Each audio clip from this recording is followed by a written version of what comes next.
Welcome to Storytime Haven.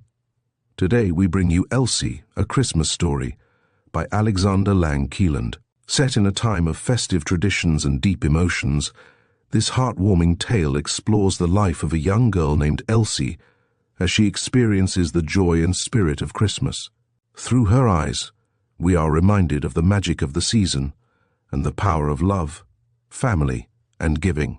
So sit back, relax, and let the story transport you to a world where Christmas miracles are still possible. Chapter 1. Madame Speckbaum owned a house which was called Noah's Ark, down in the bright, comfortable rooms on the side toward the sun. She lived herself. Above lived Miss Folby with her brother, and up in the garret there were only 2 stories in attic rooms.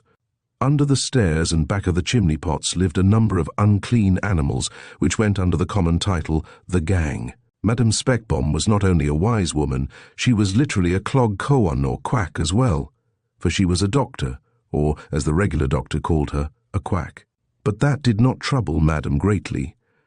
She had her good, sure practice, and her skill brought her money and professional triumphs as well. That part of the community which called Madame Speckbaum was, of course, not the finest, but beyond comparison the most numerous. It might be that she had 5 or 6 patients lying under treatment in little nooks and closets, of which there was an incredible number in the old house. And especially of an evening after working hours, her time was all taken up with making her calls or receiving patients of all kinds.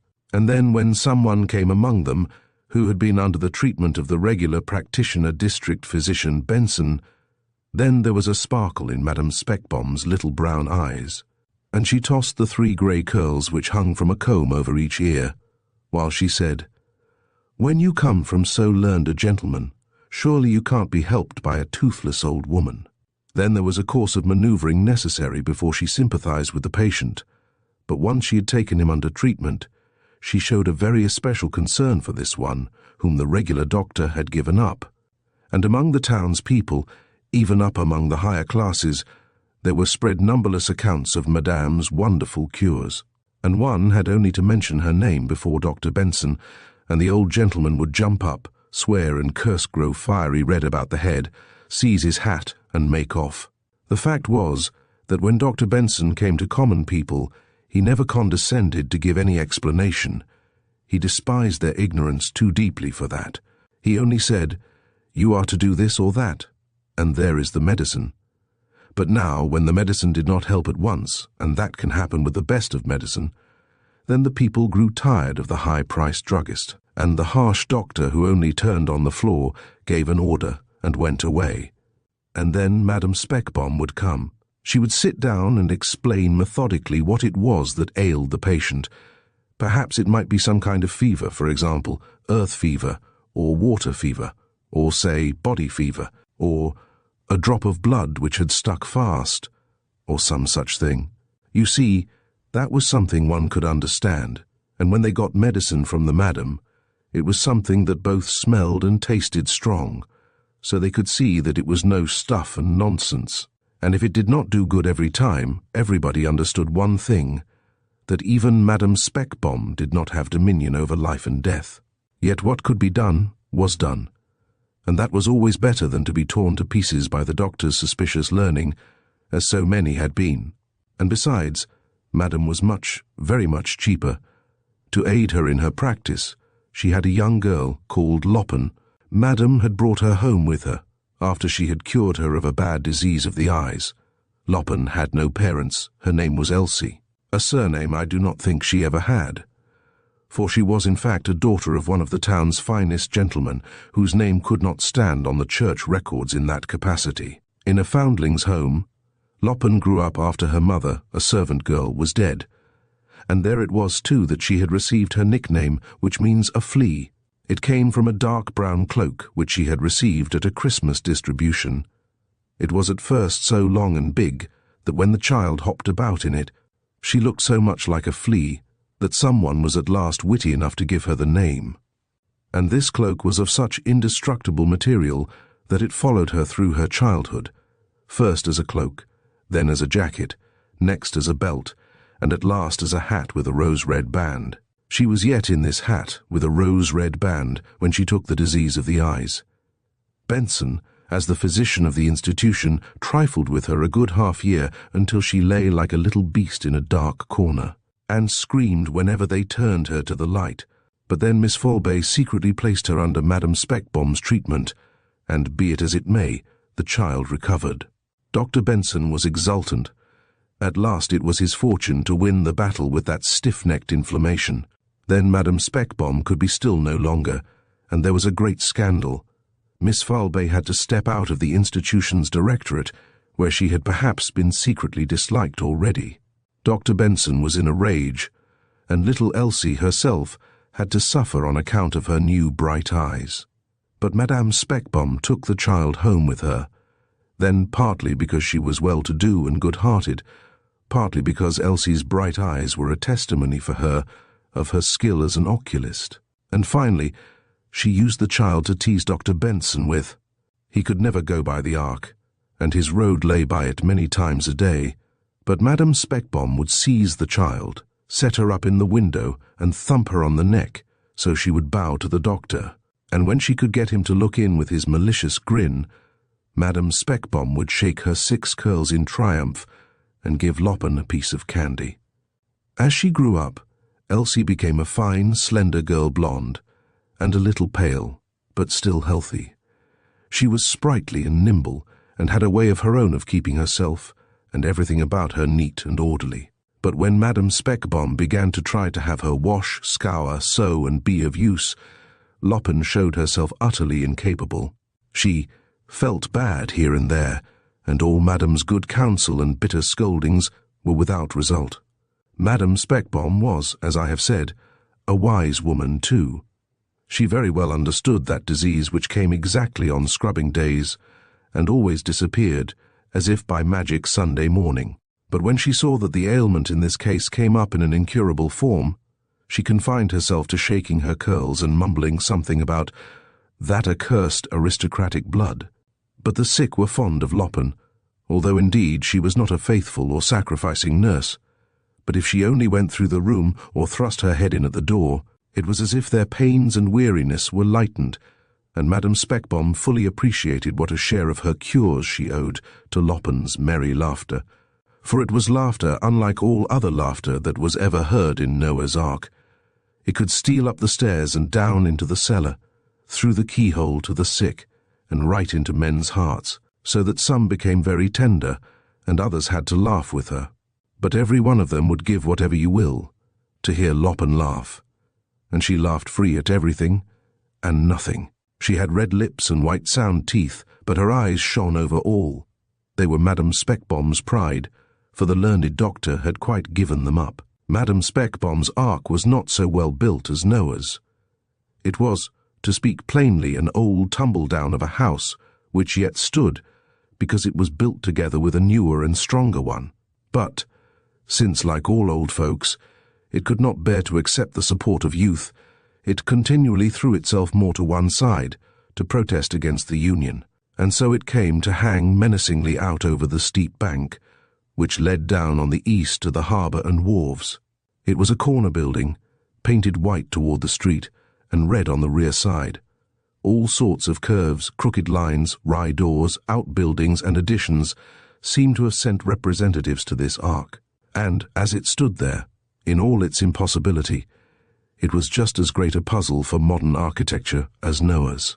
But it must have been strong, notwithstanding, or else the gang would certainly have tumbled down into the cellar long ago, such a life as they often led there.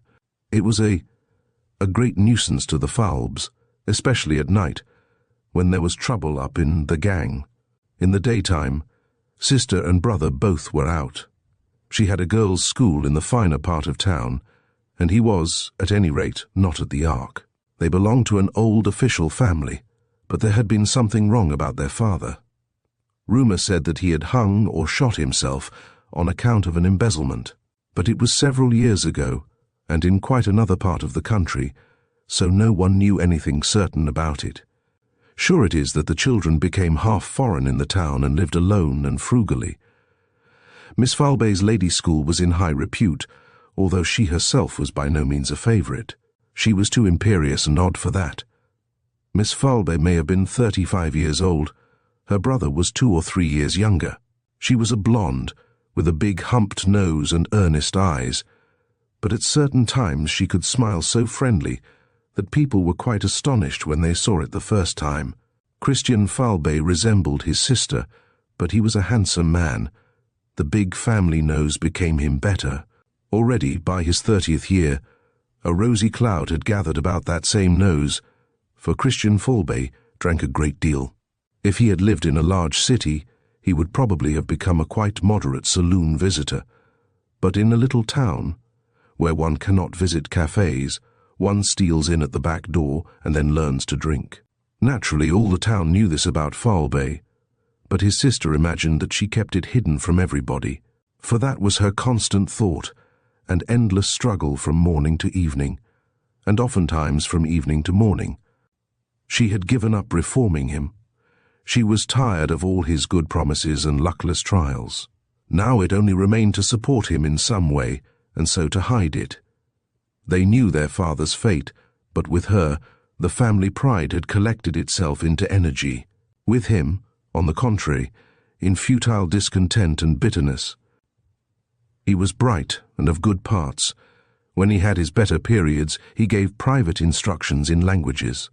But then drink would overcome him again, and he would disappear for whole weeks at a time, and turn back to the Ark in the most miserable condition. The sister earned enough for them both. She put money in his purse when he was asleep. She smiled on him when he came home drunk in the evening. She prepared food, the best food she could get, for him. He ate and drank and never thanked her. But that was Miss Falbe's only weakness. She said so to herself at times when she was alone. Else was she firm, plucky, confident, and tirelessly industrious. In the Ark, they stood more in awe of her than of Madame Speckbaum herself, and even the boldest of the gang walked on tiptoe when they passed Miss Falbe's landing. It was a hard, old, creaking stairway, which took its own good time with many stops, but toward the top it became as steep as a ladder. It was one of Loppen's early pastimes to glide down the banisters, from the top to the bottom, with a little hop at every landing, that is, when Miss Falbe was at her school. That lady was always friendly to Loppen, in her somewhat austere way. In the evening, when Madame Speckbaum was engaged with her practice, Elsie would sit up in the Falbes' room and read or look at pictures, while the lady corrected compositions. If Christian came home, his sister would cast a hasty look upon him, and, according to the result, Elsie was either sent down or permitted to stay. Then Christian could set to romping or playing chess with her, and Miss Falbe would look up from her compositions with her handsome smile when they laughed heartily at one another. However, Loppen enjoyed herself much more up in the attic, with the gang. There was a peculiar, mysterious dusk spread over all the wonderful corners and cramped recesses up there. Besides, one was never sure who lived there, for the company changed constantly. Sometimes there were only 2 or 3 of the steady tenants. Then it would swarm with people in every corner, all men, who slept, played cards, drank, or put their heads together and whispered. The chief person of the garrets was Pupalena, a large, robust woman with dark hair, small eyes, and an uncommonly thick underlip. She leased all the rooms up there, immediately from Madame Speckbaum, which was very convenient for the madam, but otherwise the relations between the 2 ladies were not without disturbances. For the gang was a great annoyance to the house with music, noise, and the like. Besides, it placed the Ark in bad repute throughout the whole town. But however that might be, Pupalena did not let herself be dislodged. Many times Madame had given her notice, and twice Pupalena went too. But after a short time a compromise was effected, and she returned to the Ark, just like the dove with the olive leaf, as old Schurmeister expressed himself. Old Schurmeister was a besotted German musician who had come there with a travelling orchestra many years before. In the beginning he had done well. He played very well on the violin, and was besides able to perform respectably, at least, on almost all possible instruments. So he obtained pupils in the best houses. But little by little he went out of style. Drink got the upper hand. and at last he threw his rags together with his former servant girl Lena, whom he was accustomed to call my pup or nymph. From that she gained the popular nickname Pupalena. Now the old artist was reduced to living from copying music and from Pupalena's generosity. Under the sloping roof stood his old pianoforte, which served as a table for note copying and for eating and drinking, and farthest in by the wall stood the violin case, hidden, dusty and forgotten. When Elsie was alone with old Schurmeister, she could get him to play, but that was not often, for the old musician was so far gone that it pained him to hear music. So he had to be a little drunk, but then he could play, so it sighed and sobbed in the old piano, and Loppen sat breathless on the edge of the bed, and sobbed too. As long as he had something to drink, he would keep on playing while he partly sang, partly told her what it was that he was playing. And in this way he came to paint his youth full of hope and music and enthusiasm, how he had played Kommer's mit den Göttinger Studenten, and how the great Spohr had once laid his hand upon his head and said, "He will go high in it," and old Schurmeister would toss off his light yellow wig, that she might see the head on which the great master's hand had rested. "Yes, yes, he has gone high in it, the old hog," he would say to himself, and look about in his gabled room, take a swallow and play on. And Loppen heard and saw all sorts of wonderful things. Beaming pictures spread out before her, elegant ladies and gentlemen, lights, music, roses, carriages, and glossy horses, brides in white satin and roses again, whose fragrance she could fairly smell.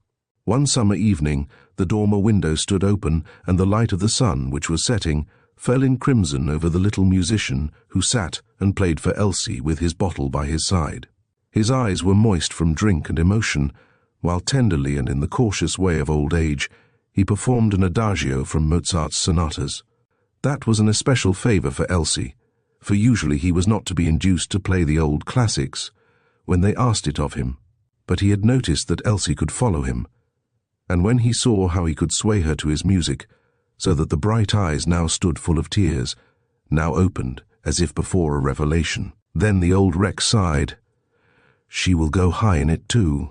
Out in the garret a wonderful clatter was heard, and someone took hold of the door. "Tra, tra, tra!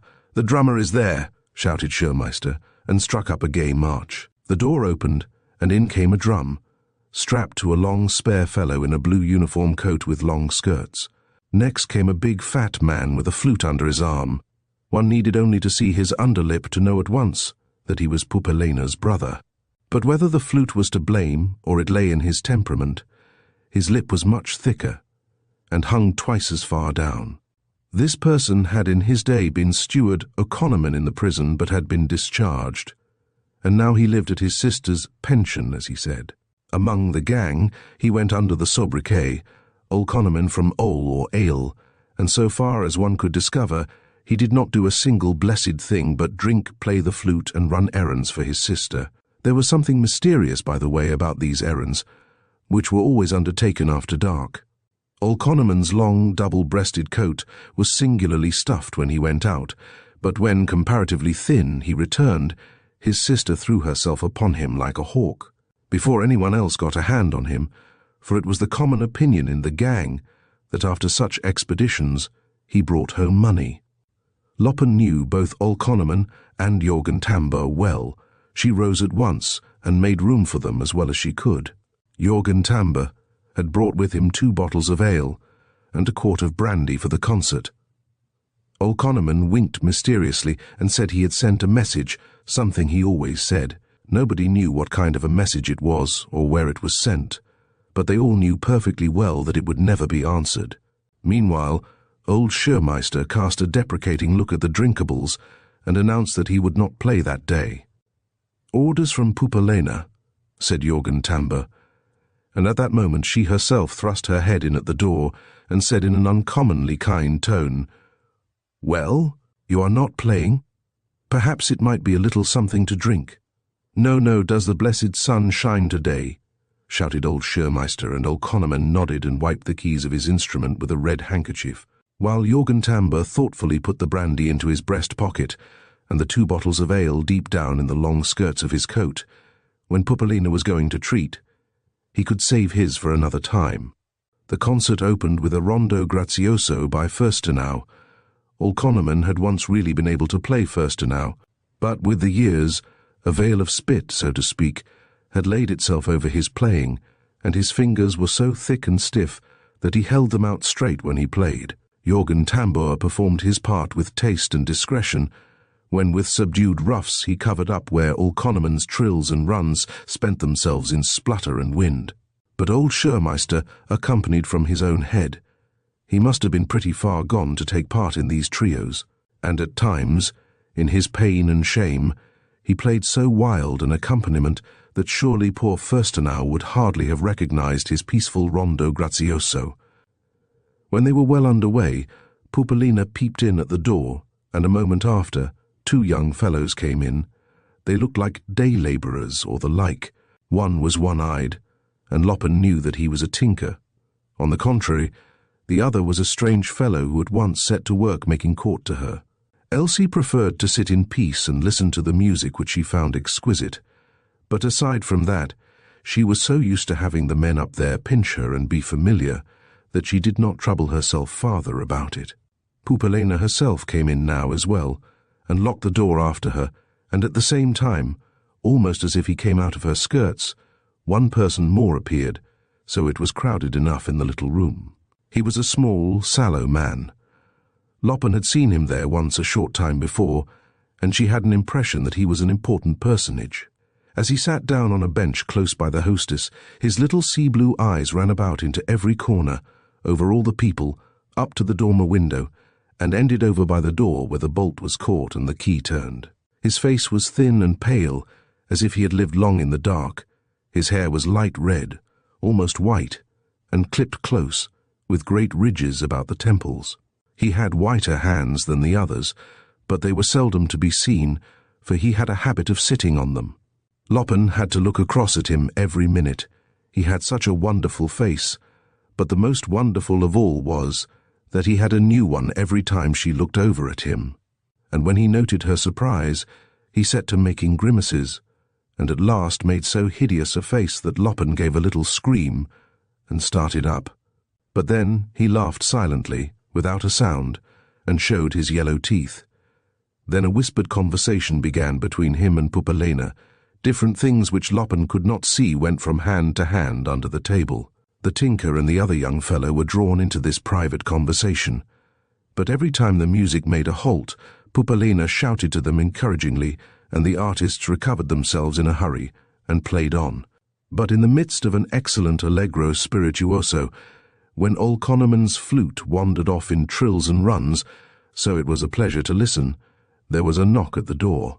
The man of the many faces vanished in a trice under Pupalina's chair, and Elsie saw with astonishment that her cavalier and the tinker had all at once turned to playing cards, with cards which must have fallen down from the roof. Yes, they were already in a hot dispute about a jack of clubs. "But Jürgen, how you drum!" cried Schurmeister, offended, for, after drinking, Jürgen Tambour became more fiery. He remembered the proud time when he drummed for the People's Assembly, or beat the alarm in the streets when there was a fire. "Hush!" commanded Pupalina when there was a second knock. The trio became silent. "Who knocks?" asked the hostess in an insolent tone. A voice answered from without. "Open it," said Pupalina, reassured. "It is only Miss Falbe." The tinker drew the bolt, turned the key, and opened the door. Miss Falbe remained standing on the threshold and exchanged a look with Pupalina, which was not very friendly, to say the least. Then she said quietly, and without heeding the others, "Come, Elsie, you must not stay here." Elsie arose, shamefaced, and went with her. There was no one in the gang who dared grumble. When they came to Miss Falbe's door, she took Loppen about the waist and said, "Dear Elsie, promise me that you will never go up there again. You are now a grown girl. You must understand that it will not do for you to be with bad men." Elsie grew red as blood and promised with tears that she would never go up to the gang again. And when she was by herself, down in her own little bedroom, she repeated her promise as she undressed herself. Miss Falbe was right.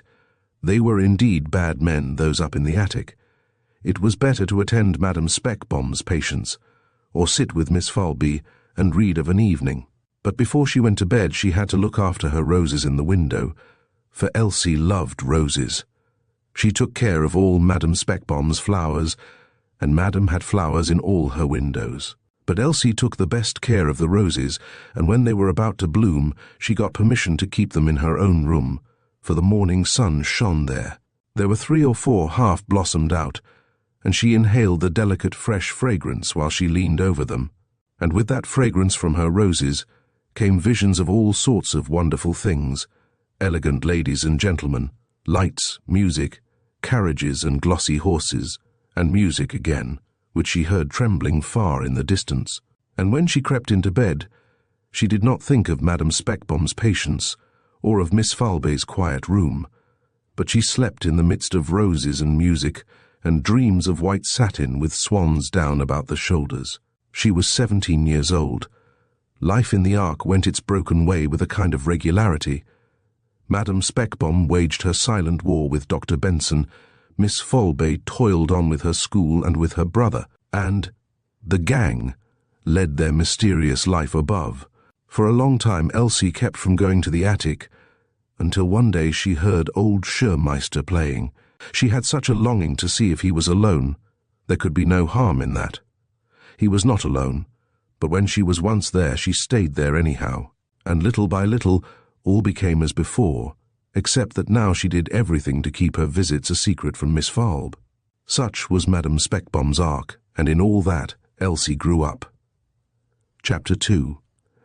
Yes, but we must bear in mind, ladies and gentlemen, that it not only concerns us here to come to the help of oppressed humanity in the aggregate, but that we have set ourselves at the task of working within distinct boundaries. Therefore, while with all my heart I can concur in the views advanced by Consul with, at the same time, I must insist that we should not go beyond our proper limits. It is possible enough that need, and what now especially interests us, moral depravity among young girls, that it may be just as great, yes, perhaps much greater in St. Paul's parish than here in St. Peter's. But I believe, indeed, that if our labours are really to bring forth visible fruits for blessing, we should confine ourselves to the bounds indicated by God himself, and that is, I think, our own parish. Oh, how true that is that the chaplain says, said Mrs. Benson joyfully. It is just as it was before I took my own poor. All that I gave, that we poured forth, it disappeared without doing any good, and there were only more and more who came and begged. But now I only let the maid say, we have our own to take care of. So one is sure that no unworthy person gets it, and so one can see the invisible fruits, no blessed fruits. How was it the chaplain expressed it? It was at once so true and so graceful. Visible fruits for blessing, said the chaplain with a modest blush. Yes, that was it, said the lady, and repeated the words half aloud, so as to remember them. I, for my part, do not even think that it is right to give and help indiscriminately, said the young wife of the new chief of police, and modestly cast down her handsome eyes. The chaplain bowed in acknowledgment to the lady, and remarked that it was also said in the Scriptures that it is not right to take bread from children and cast it before small dogs. Besides, he added some comments, in which he again insisted that the institution for fallen women, which they were met there to organize, ought to confine its labours strictly within the limits of St. Peter's parish. Merchant had, in fact, not the least objection to that. He had spoken some commonplace words on the spur of the moment, in order to say something. Now he had to explain that it had been his intention, as it were in large outlines, to give a suggestion of what according to his opinion should be done concerning this social evil. The chaplain complimented him on the valuable contribution the consul had made to the illumination of the matter, after which the discussion on that point was considered at an end, and the name proposed by the chaplain was adopted, the Institution for Fallen Women in St. Peter's Parish. Consul stroked his black moustache, and stole an opportunity to look at his watch. It was his wife who had compelled him to take part in this meeting, at which no men except himself and the chaplain were to be found. Aside from them, it was a selection of the finest ladies of the town, who had come together on this occasion at the solicitation of the chaplain. Consul was included, because they desired one of the town's wealthiest and best names among the founders. Malicious men might perhaps think that Consulwith looked a little strange in an organization of just that character, for in reality he did not have the best reputation. Some found an excuse for him, in the circumstance that Consulwith had done almost the same as Kierkegaard has it, that Luther did, namely, married an ironing board. For Mrs. With was certainly one of the flattest one's eyes were like to meet. Others thought she deserved nothing better, for being so foolish as to imagine that the handsome Otto With had chosen her for anything but old Sailor Randolph's money. But the consul himself was so easy and smooth, so companionable and affable that the reports slid off from him. Those who knew him intimately laughed at him. He was now quite beyond reformation, but the most thought that he was not so bad as was told. Meanwhile, matters were progressing. The preliminary labours were discussed and divided among those who were present. That, in its turn, was not without its difficulties, and the chaplain had to be careful to the last degree to manoeuvre among all these ladies without offending somebody. He noticed, especially, that there were several of the ladies who aspired to the post of secretary of the institution, and that was partly the chaplain's own fault. For he had, half in sport, described it as interesting and responsible in this way to keep a big, thick register with red and blue headings. The police chief's wife seemed to have been especially smitten by this thick register, and every time the secretaryship came under discussion, she let her handsome eyes rest upon the chaplain in a shy appeal. But there were others who might be worthier of that distinction. First, there was Mrs. With, in whose elegant parlours the meeting was taking place, and from whom they expected the heaviest contribution. But the chaplain had shrewdly devised a compromise with her by making her husband, Consulwith, chairman of the institution. Then there was the wealthy Mrs. Fanny Garman, from Sandsgard. To be sure, she looked as if she was only bored and did not trouble herself about anything, but it might be that she would take a slight illy. One can never be sure about it. And then it was a great problem, too, whether properly he ought not tender his pastor's wife this secretaryship. Pastor Martens had, in his wife's behalf, accepted the invitation to take part in the organization. But he had added, to be sure, that although his Lena was interested with heart and soul in the matter, yet she was so weakly that, like a quiet housewife, she remained entirely within the sheltered enclosure of her home. Neither was she present at the meeting. The chaplain began to grow uneasy. He was comparatively strange in the parish, and the founding of this institution for fallen women in St. Peter's parish was really to be his great debut. Now he felt the difficulties already, this secretaryship. What was he to do with it? But while he was sitting and writhing in all these considerations, there was a knock at the door, and Miss Falbey walked in. After a hasty salutation to Mrs. With, she began curtly and emphatically, turning to the assembled company. "I have been informed that you are organizing a society for rescuing young girls, and as I thought there might be a rush for places, I have made haste to present a young girl who very badly needs rescue from her environment. You certainly know her too, Mrs. Benson. It is little Elsie, at Madame Speckbaum's." Mrs. Benson tossed her head and brushed a thread off of her dress. Of course she knew her. Everybody knew the little outcast. But she must plainly understand. Several of the other ladies also muttered and whispered to each other, but Consulwith was so unguarded as to call out, "Ah, you mean Loppen, Miss Falber, a handsome hem." It did no good to cough. The ironing board sent him a look, and Mrs. Garman laughed openly behind her large fan. But Miss Falbey continued her recommendation, describing all the temptations of life at the Ark.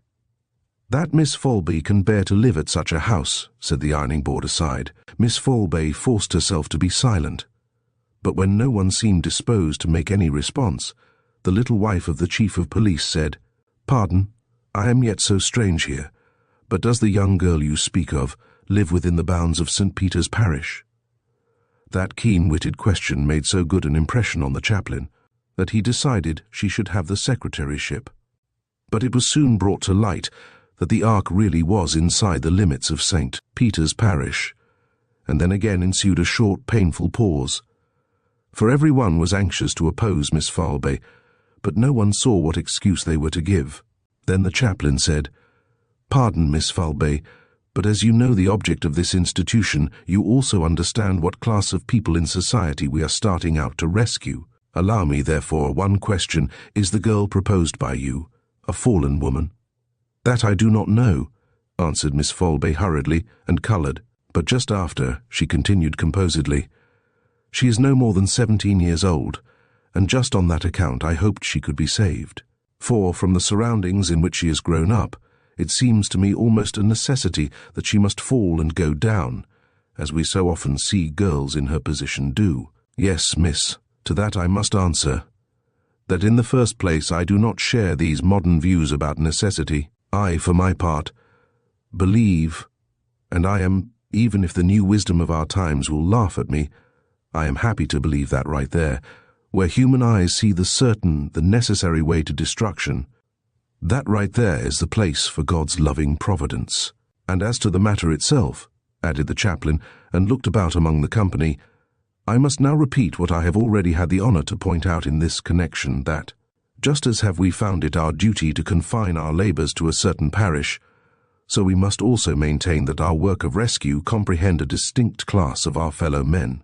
That, too, we have intended to indicate in the name we have chosen, the Institution for Fallen Women, so only for the unfortunates whom we designate fallen women, of St. Peter's Parish."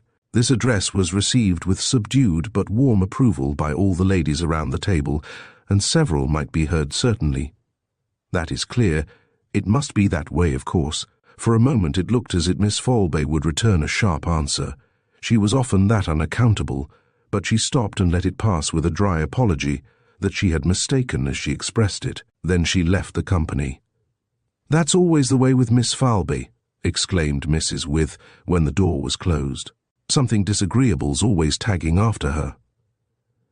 "She is so dreadfully severe," said Mrs. Benson. "I fear she lacks the proper spirit," said the chaplain with a mild solemnity. "So far as I know," insinuated the police chief's wife in her guileless tone, "Miss Falbey is not a member of any charitable organization in town. No. We had her with us at first in the Foundlings' Home," answered Mrs. Benson. "But she was so unmanageable and domineering, and at last came the story of the quack doctor. This story was then related. It was the more suitable for the occasion, as it turned just on this same Elsie, whom Miss Falbey had presented. The wife of the police chief inquired very anxiously about the difference between the ages of Miss Falbey and the young girl, a shrewdness which the chaplain could not fail to recognize to himself. When just then Dr. Benson came in, he was the family physician. They had already had a full account of the whole scandal. When he heard what they were talking about, he turned his red nose up in air and began to rake down the ark from top to bottom in a torrent of words. It was a disgrace to the whole town. Pupalena was a thieves' go-between, who kept a dolt of a musician to fool the police. Miss Falbey and her brother were of about the same stripe, but when he came to Madame Speckbom and Loppen, he talked himself into such a fury that his wife, as was her wont, had to go over to him and soothe him, and gently push him out of doors. After these interruptions they could not get affairs under way again. Mrs. Fanny Garman had buttoned her gloves, and they had seen the Sandsgard horses before the window long ago. Mrs. Fanny had not opened her mouth, except to gape. Now and then she made a grimace of weariness to Consul with, which he answered when he dared. The chaplain would have preferred to close with a little benediction, but it did not happen so. The ladies' silk dresses rustled and crackled so much as they now began to rise, that he did not manage to begin. This institution was besides a little different from the numerous missions and charitable associations, where religious people are usually so prominent. The most of the ladies present commonly did not take part in such affairs, and it had been precisely the chaplain's design for this institution to gather the most aristocratic ladies, who would otherwise confine themselves to furnishing financial support alone. By this it was by no means his intention to make his institution more aristocratic and exclusive than the other organizations of the town, but he was of the opinion that the ministers of our day pay too much attention to the middle class, and neglect to admonish those who stand highest in society, and think themselves in the possession of the loftiest culture.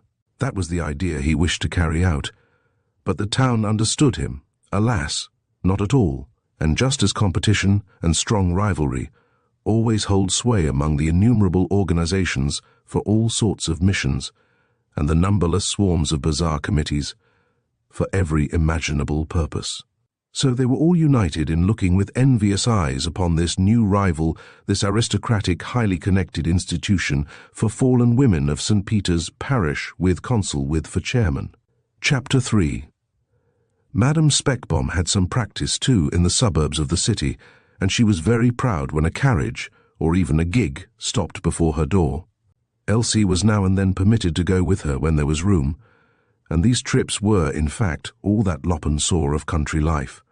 Otherwise, she never went beyond the narrow, crooked streets of the town, or, at most, stole a boat and rowed away out in the bay. But one pleasant day toward the last of August, she was permitted to go into the country with Madame. A call had come from Consul with brickworks, where the foreman's wife was one of Madame's old patients. The whole ark was in a commotion because of the event, and all the children of the neighborhood stood in awe about the gig to see Madame Speckbomb climb in. Christian Falbe stood above and nodded. The gang had gathered around the front window of the garret, from which they could see the gig drive away, and they shouted and winked at Loppen. She turned, beaming with delight, and laughed so it rang in the narrow street. The sun was not really bright yet. It shone violet-grey through the motionless, heavy autumn fog which rose from the water and damp marshes, and mingled with the dark brown morning smoke from all the chimneys down in the town. But when they came up higher, there was no more fog, except far below, where a dot still hung over the parks or over the big trees by the church, and it grew warm and quite clear, so one could glimpse the strip of open sea out in the west. But over the fjord with its islands and the lofty blue mountains, down over the meadows and golden harvest fields, and up over the hillocks and patches of heather, which were blue with blossoms, over all lay the early autumn morning, so peacefully and softly. Loppen laughed, and talked so much at first that Madame Speckbomb bade her hold her tongue. Madame had rather entertain herself with the coach-boy, who stood behind, about the state of health and things in general out in the country. Elsie held her tongue then, not just because she cared so much about what Madame said, but gradually she lost all desire to talk. She began to enjoy it more by herself, all that she saw around her. She no longer cried out every time she saw a cow, but it made her happy to think how good it seemed to walk about and feed in the fresh, cool grass. It was quite motionless, and the water which came and vanished among the hills was as bright as a mirror.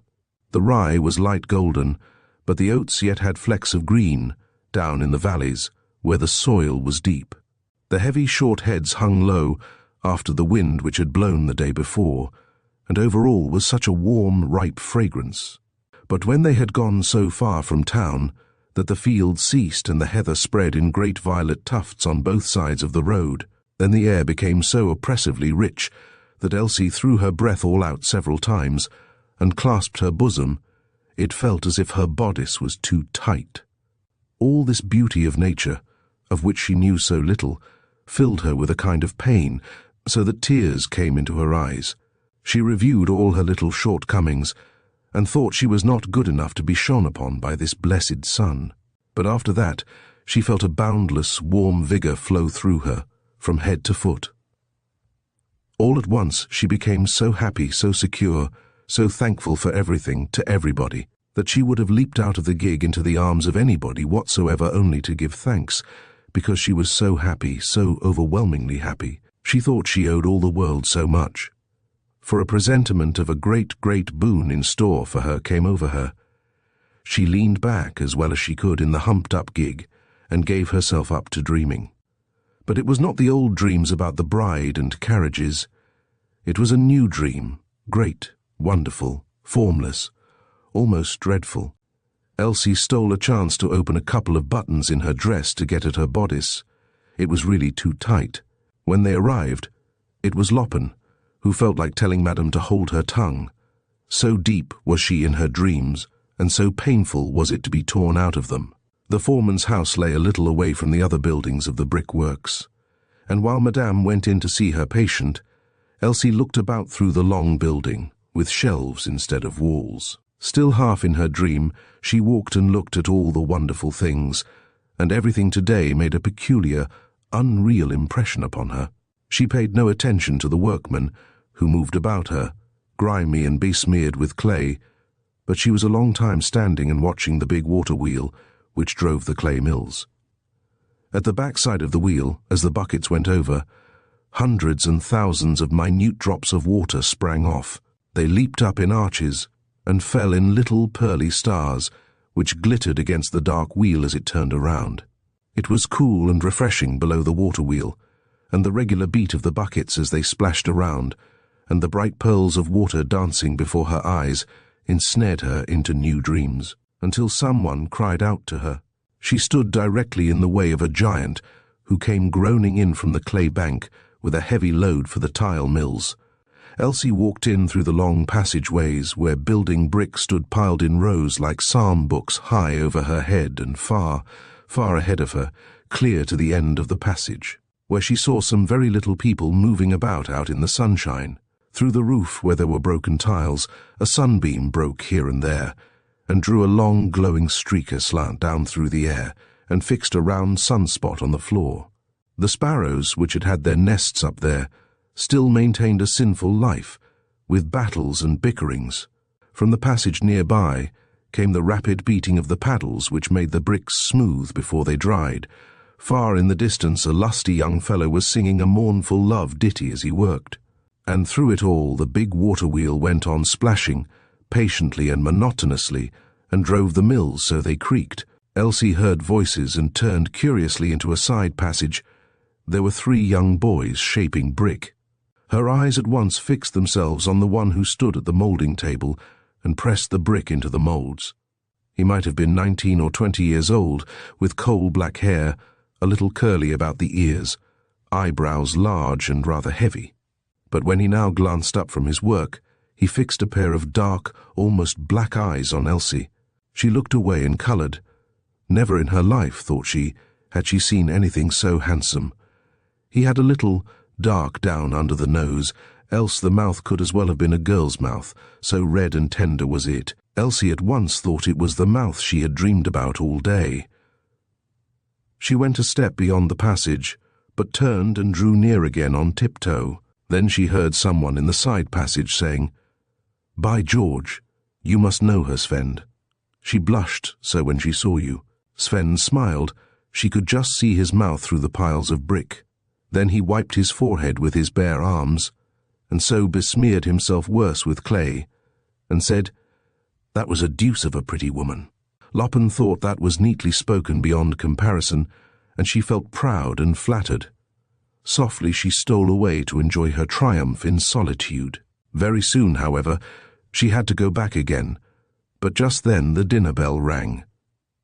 The labourers streamed out of the alleys and down to the sea to wash a little before dinner, and a little boy came to call Elsie. She was to dine with Madam at the foreman's house.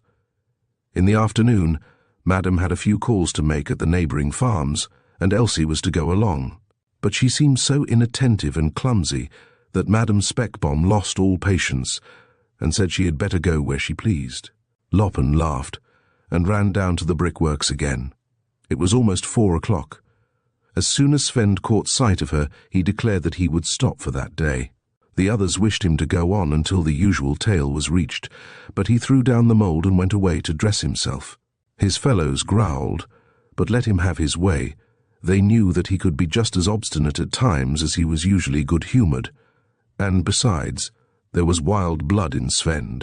That is, he was from the gypsies, and they are dangerous to cross. When a little later he presented himself before Elsie in a clean collar, a blue suit and round hat, she scarcely recognized him. She was altogether taken with his charms. However, she soon noticed that he was more awkward and rustic than she had supposed, and it was not many minutes before she felt quite superior. After she had asked him about different things, he offered to show her about the factory. And then he all at once regained his speech. Yes, he even laughed at her once or twice when she was too dumb. They now walked through the long passages together. While he explained to her everything they saw, he took her clear up on the furnace, where she could peep down on the glowing brick which were being fired. All this was pleasant to Loppen, just as everything that day was pleasant. Only to walk at his side and hear him talk was a pleasure. And that she did not understand half that he was explaining, that was just in line with this wonderful day, with all its new impressions and new dreams. But Elsie was sent for once more. Madame Speckbomb was through and was ready to go to town. There was no other way than to comply. Loppen dragged herself up to the foreman's house, where Madame was already seated in the gig. "Come on, Elsie," she cried impatiently. "It is almost 7 o'clock. We must be home by dark." Loppen took courage. "May I not walk to town? It is such lovely weather." Madame Speckbomb looked at Sven and smiled. "Aha! You have good company, sure enough, I must say. Well, well. Suit yourself then, Elsie, but don't be too late coming home with that Madame drove off." She was a very liberal lady, Madame Speckbomb, and she saw nothing wrong in the young people being out together in the delightful evening. Besides, she thought well of Sven's face. The two young people walked slowly toward the sea, while Madame took the direct road to town. Loppen was happy over her fortune, but when she a little coquettishly asked Sven if he would accompany her to town, that bungler answered, "Of course I will." Loppen felt a little exasperated at that. She was used to gallant cavaliers, but he regained all her favour by climbing the hedge into the bellman's garden, and stealing a rose for her from a bush which could not be seen from the house. It was only a simple, pale red garden rose, which was left hanging still after the real flowering. But it had the fragrance still, the fragrance of roses which belonged to her dreams, and while she walked along by his side in the fragrance, she felt again that overwhelming desire to give thanks, to share with someone her good fortune. She could have thrown herself about his neck, have kissed him, have committed the most incredible follies, but he walked a little apart from her, and looked so cold and serious that she was ashamed of herself. Yet he was even then walking along, tormenting himself with the same matter. He was so dreadfully anxious that they should sit down on the heather and talk with each other, but he was careful not to propose it. There had been a slight breeze at noon, but at evening it was again motionless. The fjord lay smooth as glass, with bright circles where a bird had just dipped, or with long, waving lines behind a fisher boat which was going out on the sound to catch cod. There was not a chirrup from the birds. There was not the least sound from anything, but a mellow, wooing silence in which one might hide himself, to whisper something to someone which no one must hear. For Elsie felt again as if her bosom would burst out. She walked along, bending over her rose, and as they walked along in this way, little by little they came closer to each other, and at last they came as close to each other as they could. They no longer talked, but drew quick breaths. She stumbled and took him by the arm. He clasped her hand to him, and thus they went a few steps without conscious thought. But a carriage came rapidly down over the hill behind them. The coachman cried out to them, and they sprang one to each side. It was Consulwith, who was returning from his brick works. When he caught sight of Elsie, he had the carriage stop, leaped out and took her by the hand. "Good evening, little miss. You are going to town, are you not? Come and ride with me." Elsie would have made excuses, but he fairly lifted her into the carriage. She at once recognized the rich, distinguished Consulwith, and was partly too abashed to oppose him, and perhaps it partly arose before her what a high honour it was to ride in his carriage. But as they bowled away, she became frightened completely. She caught but a glimpse of Sven, who stood astounded by the roadside. Then the carriage ran down from a second hill, and he was out of sight. Besides, she had enough to handle in the consul, who put his arm about her waist, and tried to kiss her on the neck. Loppen was used to such things, and to keeping men away from her. But it was another affair altogether now. She could not cuff Consulwith, whom all the town saluted and who was so elegant. Besides, he was so old, thought she, and finally she was so possessed and strangely unnerved by this long day, with the many new things. It all blended together before her. She did not clearly realize who it was she was sitting with in the dark carriage. All the time she was thinking of Sven, and was so confused that she felt so very, very fortunate and tired. In summer Consulwith lived in a villa down by the fjord. He had the coachman drive into the enclosure, but Alite with Elsie at the garden gate. She did not wish to go in with him, but he seized her by the hand. "Oh, my rose," cried Elsie. He had broken off all its petals. "Only come along, and you shall have all the roses you want," he whispered, and drew her with him. It was quite dark in the narrow walk between the bushes, where he let her go before him. She begged him to let her go home, half deferentially yet, but he answered only in jest. Close to the house stood some rare yellow roses. The consul looked up at the windows, then stole up to them and cut them all off with his penknife. Elsie had her hands full. She had to thank him indeed. They were so lovely there in the dusk, and they had a peculiar, fine perfume which she had never smelled. They were roses, and yet they were not her roses. But when he opened a small door at the rear of the house, it ran through her that that was for no good purpose. She tried to flee, but he seized her nimbly about the waist, drew her inside, and closed the door. Chapter 4.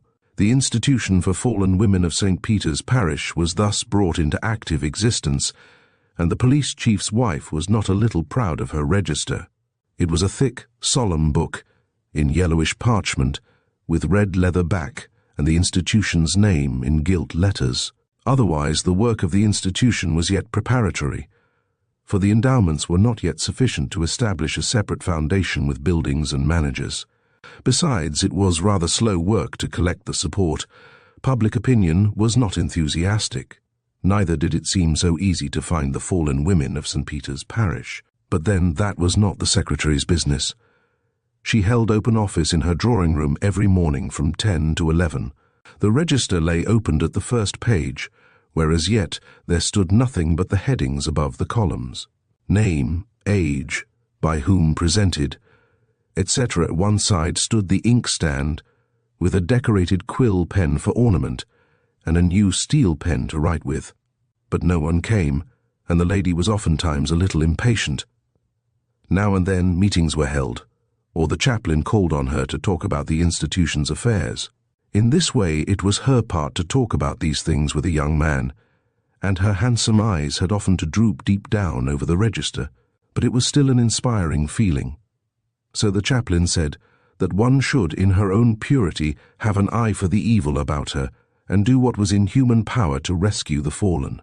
At home at the Ark they lived as they could, but not always as they should. The man of the many faces had shown himself several times, and upon these visits always ensued a mutual prosperity and an obliging mood in the sulky hostess. The trio concerts were therefore flourishing, and they not only extended to poor Fürstenau, but also Onslow and Kaliwoda. Yes, even Father Haydn had to give himself up to be trilled by old Konneman, drummed by Jorgen Tambour, and pounded by old Schirmeister, who played like a madman and drank like a Dutch musician. During the autumn, Christian Falbe had one of his very worst periods, and that engrossed his sister so much that she did not take notice how pale and changed Elsie had become. Madame Speckbaum, on the other hand, noticed it quick enough, but she smiled her philosophical smile. When young folks are in love, it looks just like that for a time. The moment she saw Sven and Elsie together, she said to herself, "That will be a match." They mated each other so completely that Madame saw at once, and she had a sure eye in such matters. So when Sven presented himself one Saturday afternoon, awkward and embarrassed, Madame Speckbaum treated him very kindly indeed, and bade him be seated on the sofa, while she went into the kitchen to call Elsie. But Elsie was not there. She was nowhere. She was not to be found. She only came to light a good while after Sven had at last gone away. Madame scolded her, but nevertheless smiled shrewdly to herself, for that symptom she understood too. Girls act just so when they are the most seriously smitten. During the first few days, Elsie had not lifted her eyes. She took hold of the housework very actively, and never went out. But through the night she wept for shame and anguish. Every morning she expected the whole world had learned of it. But as day after day slipped by without anything happening whatsoever, and as everything went on as before, without the least attention to her, she began to think that perhaps it was not so dangerous after all. There was an anxiety over her which was new.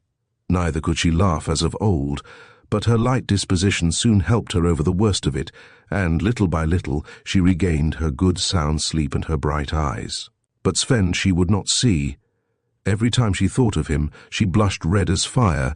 It was much harder to think of him than of the other. She had seen the consul walk by the house several times at dusk, but to her joy she knew that he did not dare to come in.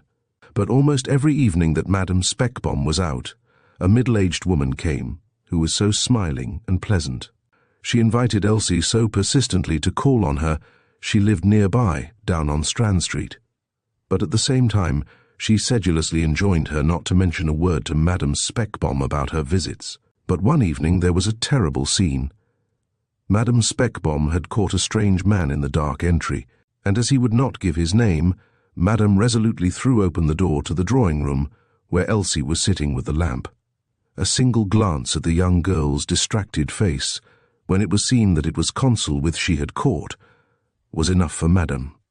She knew the Consul so thoroughly that she saw it all in an instant, and Madame Speckbomb had no respect for him at least.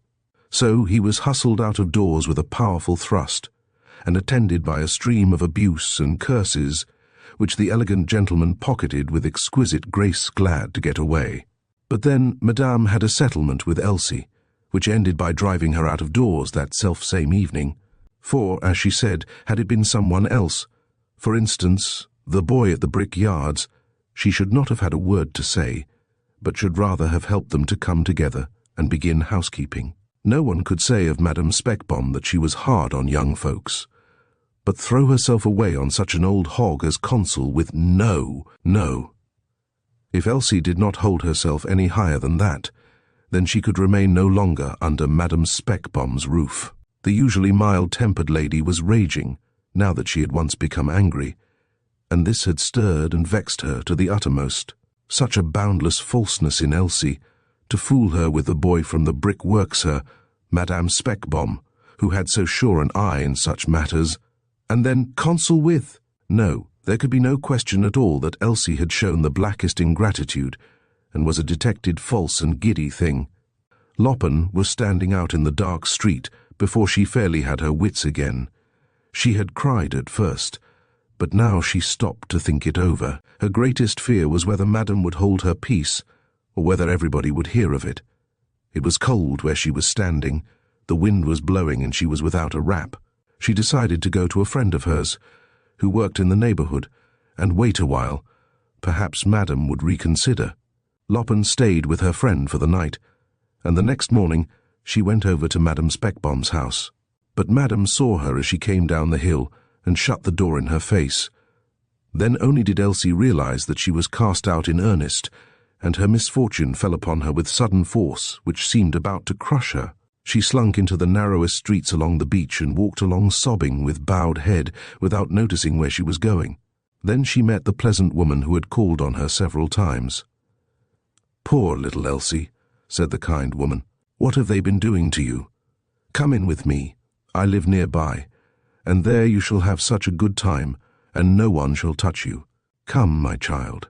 It made Elsie unspeakably happy to hear these friendly words, and she gladly went with her. The house was rather small, and lay hidden between two big warehouses which belonged to Consul with. The woman took her up into a cosy little room which looked toward the sea. Farther in was a yet smaller and yet cozier bedchamber. "See, you can stay here as long as you like," said the woman, and fondled her. "I have expected you to come ever so long." Elsie was even then not much astonished. In the dreams she had been wont to dream to Schürmeister's music, it had been quite like this and yet more wonderful, and the last few weeks, with all their mighty upheavals and emotions, had so shattered reality for her that she neither doubted nor questioned, but let herself float with the current, happy and content at being freed from that horrible desolation which she had felt for a time. It was only when the pleasant woman, quite en passant, mentioned Consul with while she was changing her stockings. There were stockings, too, ready in the bureau, that Elsie realized it with a pang.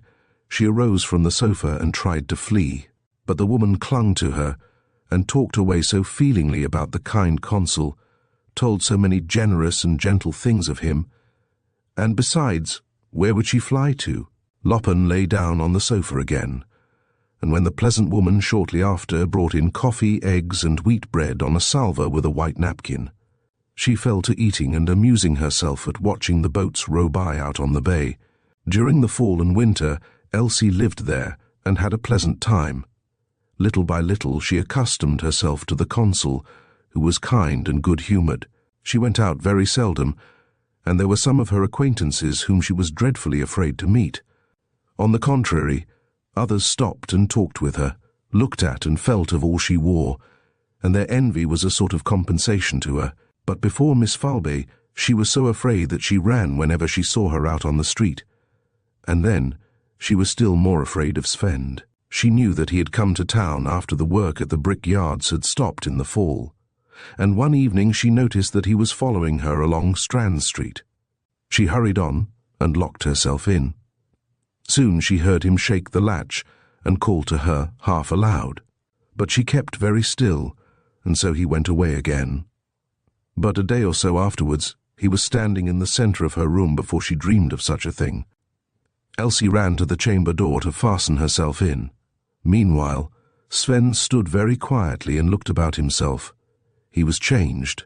His face was no longer handsome and brown as in the summer, and Elsie could plainly see that he had been carousing of late. "I know it all, Elsie," he began, "but it makes no difference at all. I have 100 crowns left from my summer's work. If you will go with me right now, we will get married and go to my uncle's in Arundel, where I am promised work." Elsie dropped the latch. She was no longer afraid now, but she hung her head for shame and said, "No, Sven, that you must not ask of me, for I cannot do it. I am much obliged, though, that you did want to." Sven sat down on a chair by the door, and when he saw that Elsie was crying, he cried too. In this way they wept together for a time, each in his corner.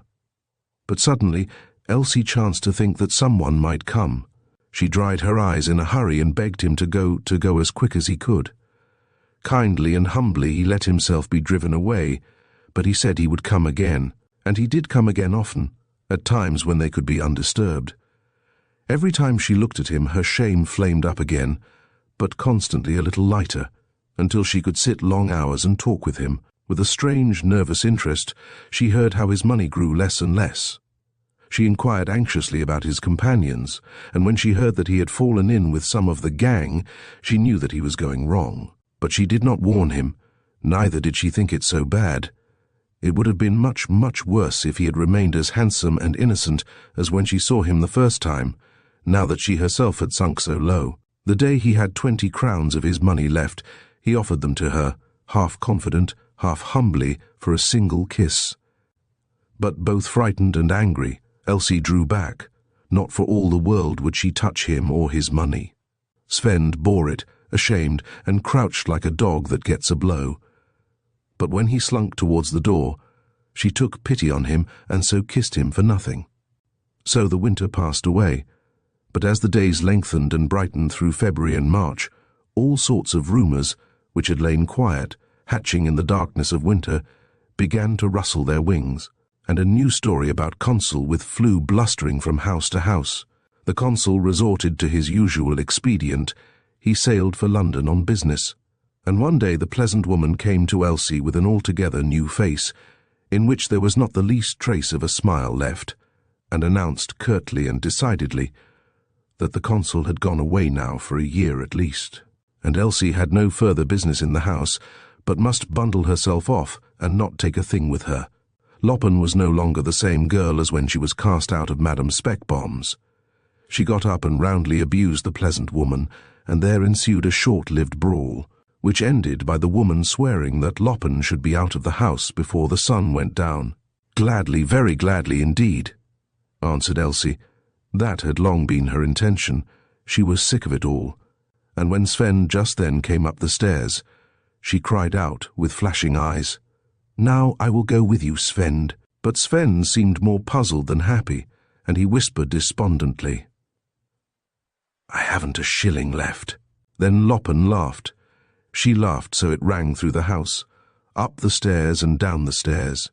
But Sven was almost frightened, and beaming as if it was the grandest triumph in the world, she took his arm and walked past the woman, who stood and laughed at them in disdain. They went up to the gang at Miss Falbe's door. Elsie paused and grew sober, but it was only for a moment. Chapter 5. The police chief's handsome wife no longer kept office hours from 10 to 11. She was tired of it. These preliminary labors dragged along interminably. When the chaplain once had the institution organized, it seemed as if he had gained his point, and the institution's farther growth and progress he did not allow to lie so much upon his mind. At the last meeting he had even, with his customary decision, proposed that the matter should temporarily rest until autumn. For the summer was now at hand. When all the institution's promoters were going to the baths or into the country, they could therefore confine themselves to working secretly, as the chaplain expressed himself, and so meet again, if God will, at autumn with renewed powers. Working secretly was not to this lady's taste. She desired, on the contrary, to distinguish herself in one way or another, but there was no opportunity, and at last she let the register lie unopened on the desk. But she did let it lie there. It was always a graceful object, and every stranger was sure to ask what it was. One delightful May morning, between 10 and 11, the maid came into her bedchamber and announced that Miss Folby was waiting to see her. At first the lady wished to excuse herself, but when she heard that it concerned the Institution for Fallen Women at St. Peter's Parish, she made a becoming negligee toilet and went down. But she was a little provoked, anyhow. It was just like Miss Folby to come at the wrong time. It was like her, too, not to seem to hear the story of the horrible headache which the lady related, but without further ado, to go straight to the matter in hand. "You remember, madame," she began, "that some time since I presented a young girl for your institution? Do you also recall what hindered her reception at that time?" The lady nodded stiffly. "This hindrance is now certainly removed." Miss Folby's voice sounded a little sharp. As she said it, "The girl has gone astray, to a pitiable degree." The police chief's wife did not really see what answer she should make. She assumed a business-like mien and sought for excuses. She felt an instinctive longing to oppose Miss Folby, but all at once it occurred to her, here was the most excellent opportunity to distinguish herself. She was the institution's secretary, and, although the organization was not yet complete, still, she had both money and clothing at her disposal. She looked at the register. The women who received support from the institution were to be recorded in it. She made a bold decision and solemnly opened the register. With a rapid and graceful hand, she now at last filled the empty spaces in the first line. Name, age, by whom presented, etc., all with a business expression, as if it were the 20th time she had done it. When it was all filled out, Miss Folby asked, "Well, as to the baby?" "The baby?" cried the lady. "Is there a baby?" "There will be," responded the imperturbable Miss Folby. For a moment the poor lady thought she should faint, but her wrath got the upper hand. Flaming red, and with anything but mild eyes, she arose. "It's a shame for you, Miss Folby. Now, I must scratch in the register. It is spoiled, all spoiled." And the lady burst into tears for grief and vexation. "But what's to be understood by that?" asked Miss Folby. "Oh, you know well enough," sobbed the lady. "When there is a baby, you should go to the hospital for poor women during confinement, and not to us. You knew it well, yes, you knew it, I am sure you did." Miss Folby smiled. Miss Folby really smiled a little contemptuously as she went down the steps. Whether she knew it or not is as well unknown. At any rate, she did not go to the hospital for poor women during confinement. On the contrary, she went home again to the Ark and hunted up Madame Speckbaum. The two ladies were well acquainted, and mutually cherished high regard for each other. When Miss Folby was really in a strait to procure aid for some poor creature or other she had found, she always knew that Madame Speckbaum had a little to spare on a pinch, and Madame held Miss Folby infinitely high, mostly, perhaps, because she was the only educated person who had ever shown genuine respect for her medical skill. Besides, she used to declare that although she had so little to give, there were none of the town's charitable ladies who did so much good and were so well liked as she. But then, when Madame learned that it was Loppen who was to be helped, she shook her curls in disapproval. "It will do no good with her, miss, I know the blood." "So I do." Madame Speckbaum had missed Loppen so badly that she had almost grown old in 6 months' time. She had repented too, perhaps, but she was of too stern and obstinate a composition ever to acknowledge it. But Miss Falbey proceeded without allowing herself to be scared off by the curls, telling how it had gone with Elsie of late. She had kept an eye on her as well as she could. Since early that year, Loppen had been living with a young boy from the brickworks, partly out there, partly in a notorious lodging house in town. But he was lazy, and besides, he drank all the time when he was in town. So Elsie had suffered very much, and what was worse, she had changed so in this short time that when Miss Falbey called and tried to help and counselled her, Loppen had laughed defiantly and said that she would take care of herself. Yes, there, you see, that's the kind of a girl she is, muttered Madam. But Elsie was sick now, and that afternoon when Miss Falbey found her alone, Sven had not shown his face for several days. Her defiance was all gone. She wept, and was so humble and penitent. Miss Falbey talked so long about Elsie that Madam thawed, and at evening Loppen was brought home and had her old bed in the little chamber where the morning sun shone in. At first Elsie did not dare to look Madam in the eye, but when she had again accustomed herself to the old surroundings, and especially after it was over with, and she had given birth to a miserable little stillborn child, the old intimacy between them began to return. But, said Madame Speckbaum, when they had had a long talk about the past, if after this you commit any follies or run away, or if you only a single time go up to Pupalena's, then it will be all over between us once for all. Elsie felt so certain that such a thing could never happen again. She had gone through too much for that. And now it was so delightful. As to Sven, Madam had promised herself that if he would be sober and work, she would help them to get married. And it was that Elsie lay and thought about, and as her strength slowly waxed with good food and treatment, she began in her old way to dream. But now they were quite different, her dreams from those when she lay in her virgin bed, and did not really comprehend what she was dreaming of. Now she cast away the horse and swans down, and longed for a little house close by the brick works for Sven and herself, and a big rose bush in front like those in the bellman's garden. Oh, when she thought of the bellman's roses, she could almost recall their fragrance, so that she could smell them. She was too young and light-hearted to grieve long because the child was still born, and when she was up and began to walk around, she felt happier than she had felt for a long time. Her beauty came back too. Her eyes became bright again, and her figure rounded. One evening, when Madame had just gone out on professional calls, Sven came in. Elsie was much alarmed, for Madame had forbidden her receiving him. She wanted to talk with Sven herself first, but she could not drive him away for that matter. He would not let himself be driven away. It was so long since they had seen each other. Loppen appeased herself by resolving that she would tell Madame when she went home, however it went with her. But she did not do so. When it came to the point, she had not the courage, and Sven continued calling on her twice a week, especially Saturday evenings. Whether Madame Speckbaum suspected anything, Elsie could not be certain, but it troubled her, yet she could not bring herself to confess. It was harder, too, the longer it ran on, and at last she had not the slightest desire to talk confidentially with Madame. There was so much sunshine in July and August, and so little of it came into Madame Speckbaum's narrow streets. Loppen sat by the window and looked up at the sky, and she thought never so long about Sven and the brick works, and all the bright pearls which leaped from the water wheel and off the bellman's roses. She breathed heavily. What would she not give for such a rose?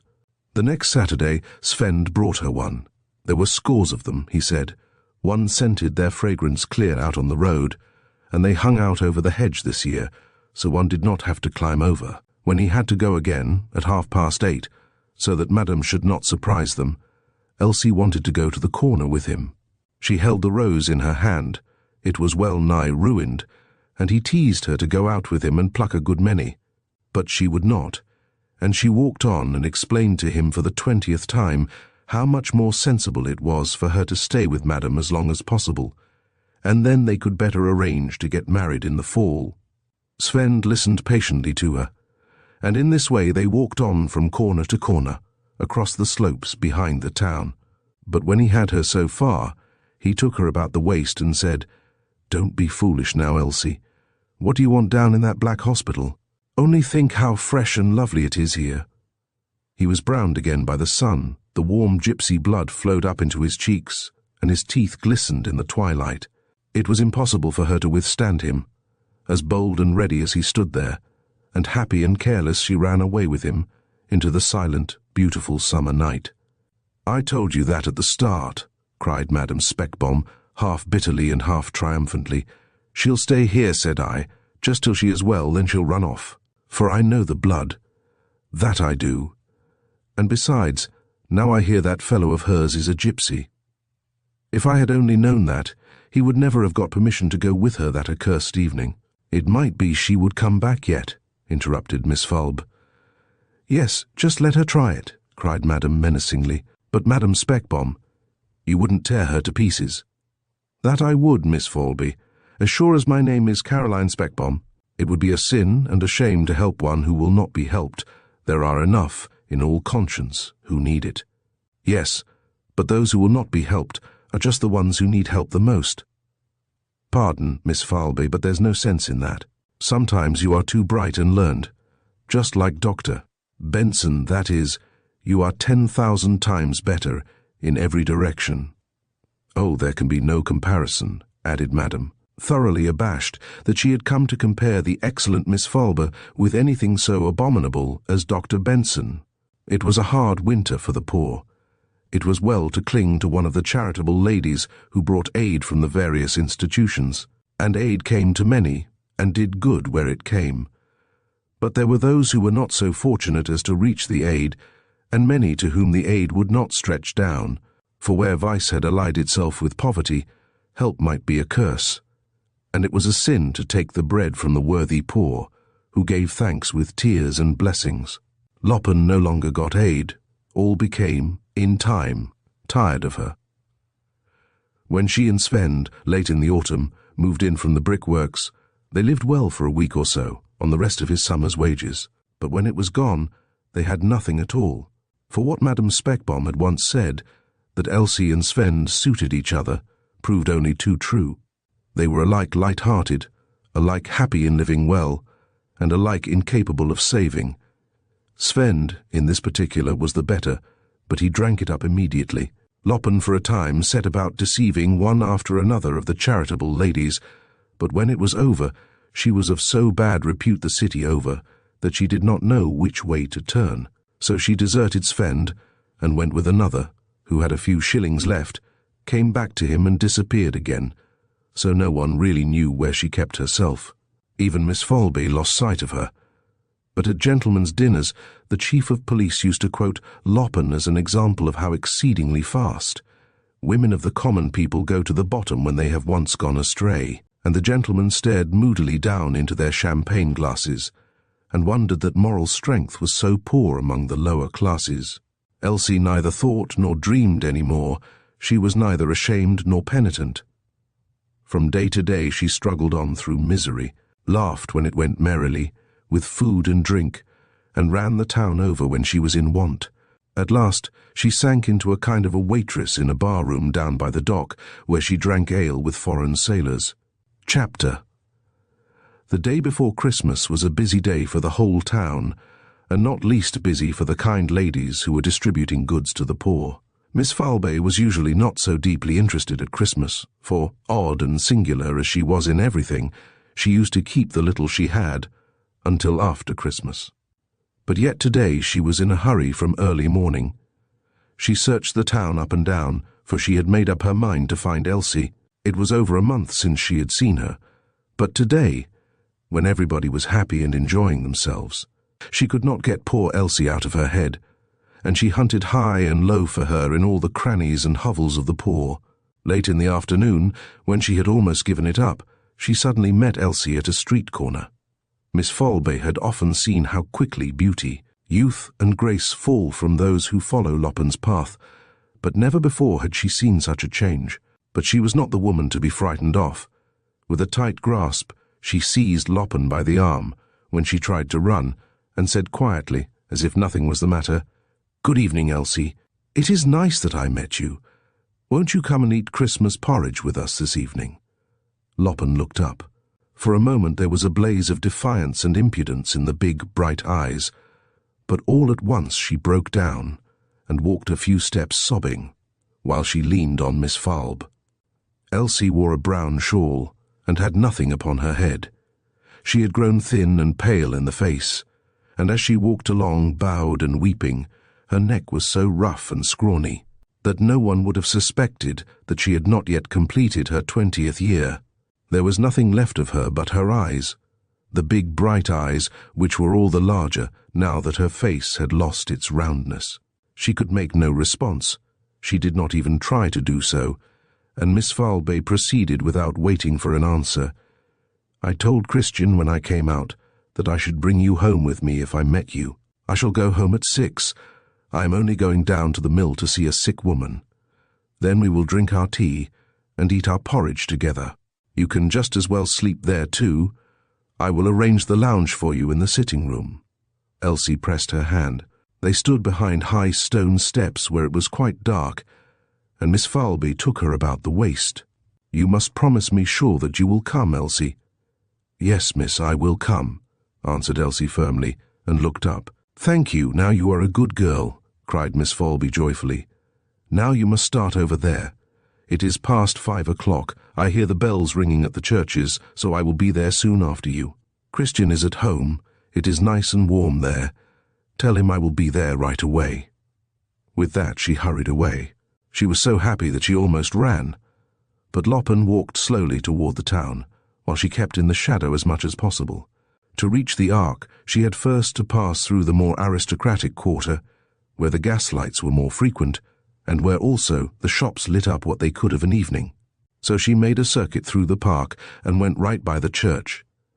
One of the side doors stood open. She had a strange longing, slipped in, and sat down on a bench by one of the huge pillars.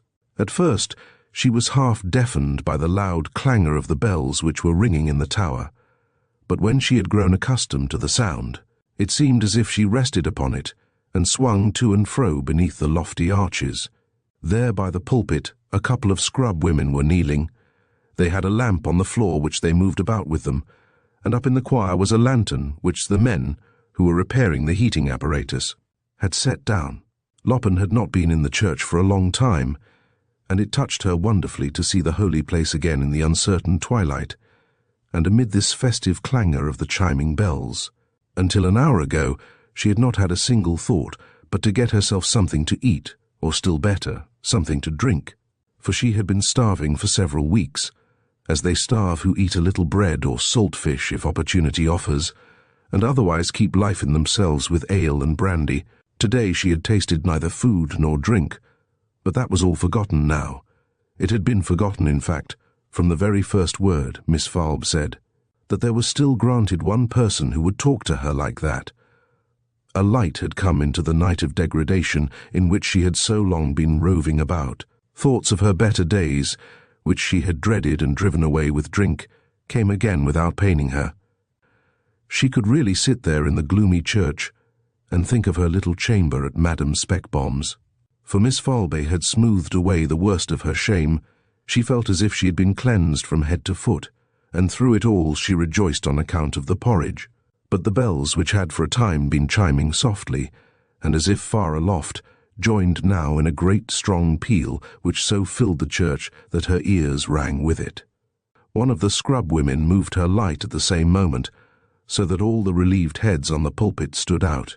Elsie stared upon them, and her eyes followed the dim light into all the corners of the church, up over the high arches where new heads gleamed out from among sculptured stone flowers and leaf tracery, and at last the mighty tones of the bells seemed to her to be streaming out from the pulpit, thus lit up, quite as when she sat shivering by Madame Speckbaum's side, while the priest thundered against sinners and shook the hard words about hell and judgment over her head. And now all those hard words had hidden themselves here and there among the stone flowers, and thrust their heads out to see if she was there. A man arose from a trap-door in the choir floor, took up the lantern, and came toward her. Upon the white wall his shadow moved like a long black demon who was coming to seize her. She watched him draw near. The anguish palsied her. She could not rise from her seat. She was bound tight. She was locked into the church alone. And there he came. The lights swung. The bells roared right in her ears, half crazed. She leaped up with a scream and ran. He was close at her heels. 1,000 heads and fingers of scorn pointed after her. There she is. There. She threw herself against the door. It was open. She was out. She was saved, she thought, saved from the very claws of the evil one. By common consent, it was genuine Christmas weather, starlit and clear at night, and just cold enough to be comfortable in furs. Elsie hurried off to the ark. There was a light up at Foulbase, but she had not yet overcome her fright at the church, and did not dare to go up just then. Instead, she stole into Madame Speckbomb's courtyard, where she was so much at home. A candle stood lighted upon the kitchen table. Loppen peeped in, but no one was there. She felt an uncontrollable longing to go in. It looked as if Madame and the servant girl were both out. She had long ago known how to lift the latch in a way of her own, so that it made no noise. All was as of old. She recognized every article and odor in the kitchen. There stood a plate of bread and butter on the table. Loppen was prodigiously hungry, but she did not touch it. She would soon get something to eat in an honorable way. But so as not to be tempted, she cautiously opened the door to the drawing-room. No one was there either. The gas light out on the corner stood just in front of one of the windows, so it was always light in the room in winter, and lying on the table Elsie saw 3 or 4 big bundles. Loppen was so familiar with customs of the household that she knew they were clothing and food which Madame Speckbomb intended to distribute to the poor in her charge Christmas Eve. While half from curiosity, half from absent-mindedness, she was feeling of each bundle, she happened to throw something down upon the floor. She picked it up and examined it in the gaslight. Elsie recognized the soft little thing. It was her own baby hat, the little brown hat with the rose-red band, which was made from the indestructible Loppen cloak. She could not recall the time when she wore the hat, but many a time had she seen it in Madame Speckbomb's drawer, and every time Madame had said that she should have it for her first baby. Then she must be entirely given up now. Her hat, the only thing she owned on earth, was to be given to someone else. She pressed the hat to her face, but when she smelled the well-known perfume of Madame Speckbomb's bureau, she burst into tears. For a moment she stood in this way and cried over her baby hat, while her spirits sank and sank, until she heard someone in the hall. Then she thrust the hat into her pocket and stole out the way she had come. It must be past 6. Miss Foulbase must surely be waiting. Lappen forced herself to go in at the street entrance and up the stairs. But at the Foulbase door she stopped and listened. Christian was walking up and down, as was his wont. Through the keyhole she could only see his shadow, which came and went upon the wall. It was plain that Miss Foulbase had not come home yet. Loppen felt that it was impossible for her to go in while he was alone. She had rather wait without until Miss Foulbase came. But once she thought he was coming to the door, she flew in a fright a few steps up the attic stairs, and while she was standing there and listening, she heard from above tones which she had never heard before. It was neither the drum nor the flute nor the piano, but long, moaning tones, tender and mysterious, as if they knew all her misery and had come to comfort her.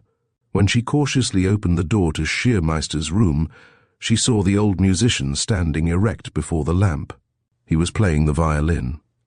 The light fell fair upon his little wrinkled face, but the humid, drunken eyes had a singular expression, and with an appropriate bow he saluted Elsie. He had straightened his old back, and while his arm carried the bow with the precise elegance of former days, he bowed his little head, bald as a radish, listeningly over the violin. It had been a year and a day since he had played the instrument of his youth. But this evening something so wonderful had come over him. He got his violin out, and in some way mended the strings. And now he was playing his youth, his dreams, his puny triumphs, and his great overthrow. He played a few chords, and at last Spohr's Adagio, which had gained for him the master's approval, and he played without stumbling a single time, clearly and correctly as the master would have had it. The starving note copyist and the drunken musician, he was no longer. With head thrown back, eyes wide open, he stood there in the light of the sooty oil lamp, and played the garret room into a vaulted salon with hundreds of lamps and rows of breathlessly attentive ladies and gentlemen.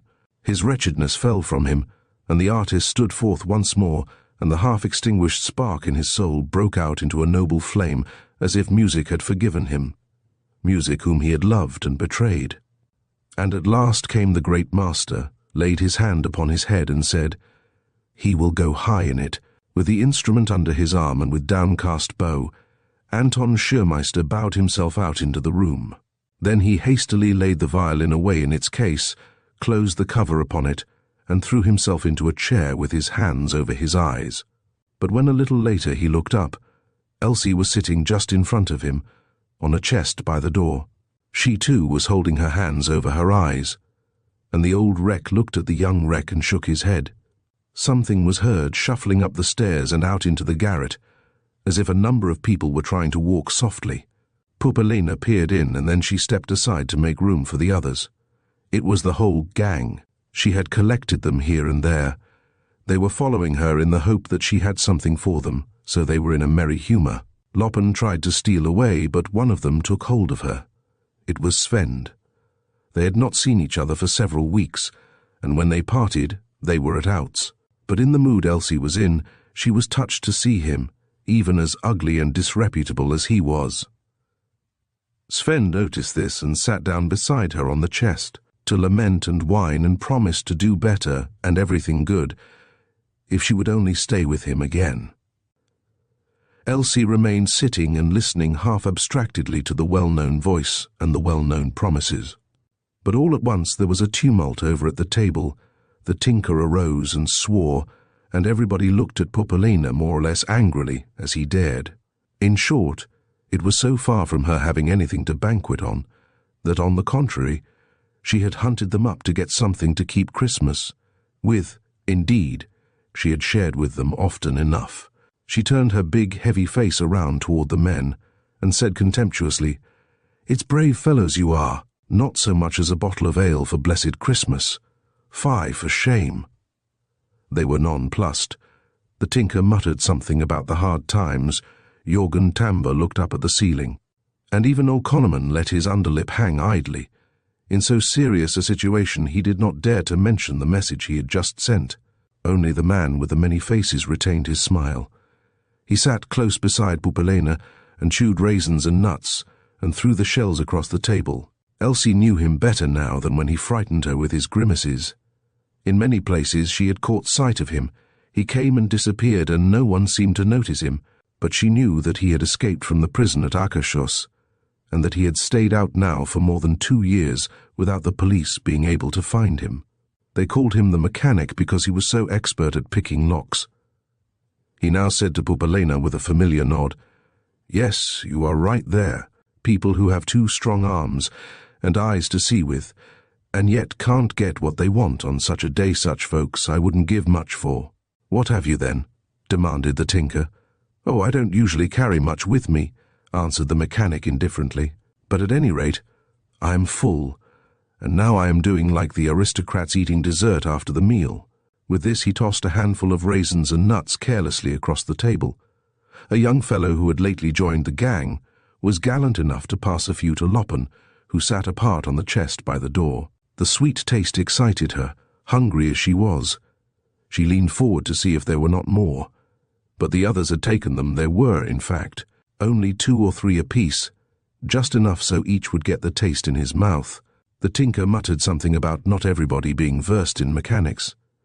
"There's no need of it either," answered the other, while he deftly landed a bunch of raisins in Elsie's lap. "Where I came from, you could go in and out with a coffee sack on your back." All eyes turned now to the mechanic, and all were afire to know where that was. But they knew, too, that he was a dangerous man to be with, and walked in dangerous paths, so no one dared be the first to open fire. "Where was that?" was asked at once. It was Loppen. She did not mean anything by it. It was only curiosity.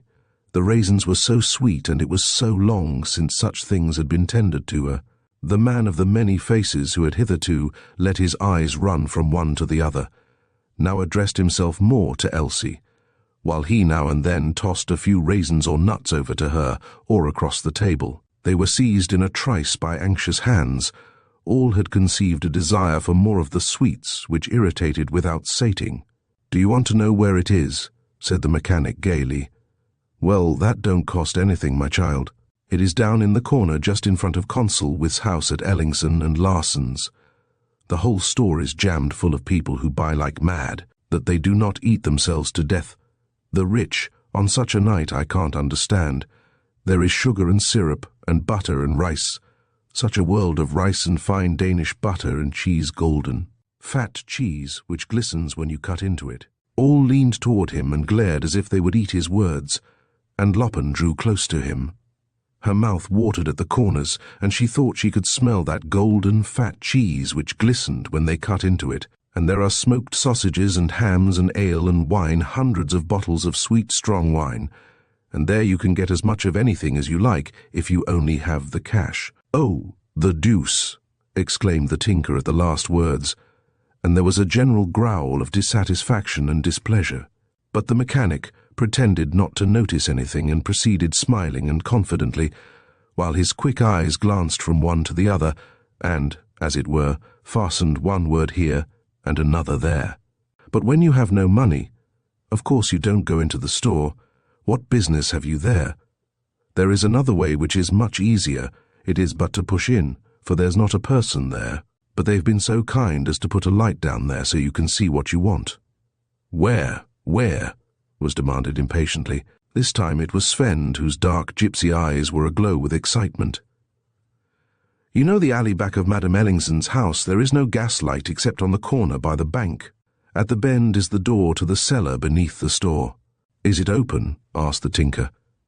"It certainly must be, for I only picked the lock a little and the door flew open of itself," responded the mechanic jestingly, and made a few rapid gestures with his hands. They stared at him with astonishment, and Olkoneman whispered encouragingly to Jorgen Tamber, "Then there can be no talk about burglary. But down there in the cellar, believe me, there's enough and to spare. There stand rows of sugar loaves, hams and sausages hang there by the dozen, and sacks of coffee which can hardly be raised from the floor. But when you cut a hole in the sack and let some run out, then it's only a fair load. And up in the store there's such a hubbub that they wouldn't hear if we yelled hurrah down there. And the lamp stands on the top step of the cellar stairs, because the boy now and then comes down to get something. There's lots of wine, too. I brought a sample with me. It's too sweet for me taste it." He held the bottle out to Elsie. She took a swallow, but he stopped her. They must each have a little taste of the sweet, strong liquor, but when the flask had gone around, Elsie emptied the last drop. It rushed through her head like fire. The strong taste inflamed her appetite. She licked her lips and looked at the others, and her raging hunger began to affect them. A feverish uneasiness came over them. The young fellow put his cap on to show that he was ready, and at last Sven said half to himself, "If anyone who is well acquainted would show us the way." The mechanic exchanged a hasty glance with Puppelina. "If anything's to be done in good shape, there must be a number at it," he said half aloud, and looked all the time at Elsie. "We're with you," she cried eagerly, and drew Sven forward. "Yes, there's no parley about it. We're all along if the mechanic will take the lead," said the tinker then decisively, and arose. The man of the many faces was now altogether another man. With a few direct words he gave each man his instructions. Olkoneman, Jorgen Tamber, and the young fellow were only to stand guard on the streets. The same, too, he wanted Elsie to do. But Puppelina thought that Elsie's shawl would be good to carry things under. So it was decided that she should meet with the others at the turn farthest down the alley as soon as possible, while business was yet lively up in the shop. One by one they stole away by different roads. Sven and Elsie went together. When they went past Miss Falbe's door, she pressed in between him and the wall. She had no pangs of conscience, only a burning dread of being checked. The air she had breathed among these people, the strong drink she had had a taste of, had with one blow awakened her wild defiance and transformed her into a greedy and voracious beast, which amid foes and perils has to go out to steal. As noiselessly and quickly as a cat, she drew Sven with her through the darkest shadows. Old Schurmeister sat alone once more in his imbecility and chewed away on an almond shell. Chapter 7. Merry Christmas. Thanks, the same to you. All the folk shouted to each other, smiled and bowed. No one could salute with his hat, loaded with bundles as they were. Within the delicacy shops and toy booths, 2 or 3 rows of people were standing and leaned over each other, and the salesmen jumped about behind the counter almost like madmen. Out on the streets it was just as crowded with children staring into the windows, although at the finest shops, just where there was the most to see, the window panes were so dewy from the heat inside that one had to peep in at the stripes after the drops which ran down, if he wanted to see anything. There was a Santa Claus with snow-white beard who held a little Christmas tree on which tiny real candles were flaming. He was the most wonderful one could behold, but then there was a fastidious, half-grown girl who had been inside herself. She said it was not real snow that was scattered over the man and glistened so prettily in the tree, but only white powdered sugar, for she had tasted it. That spoiled the Santa Claus for most of them, and there was an abnormal rush to the next most remarkable thing, a carousel which turned around.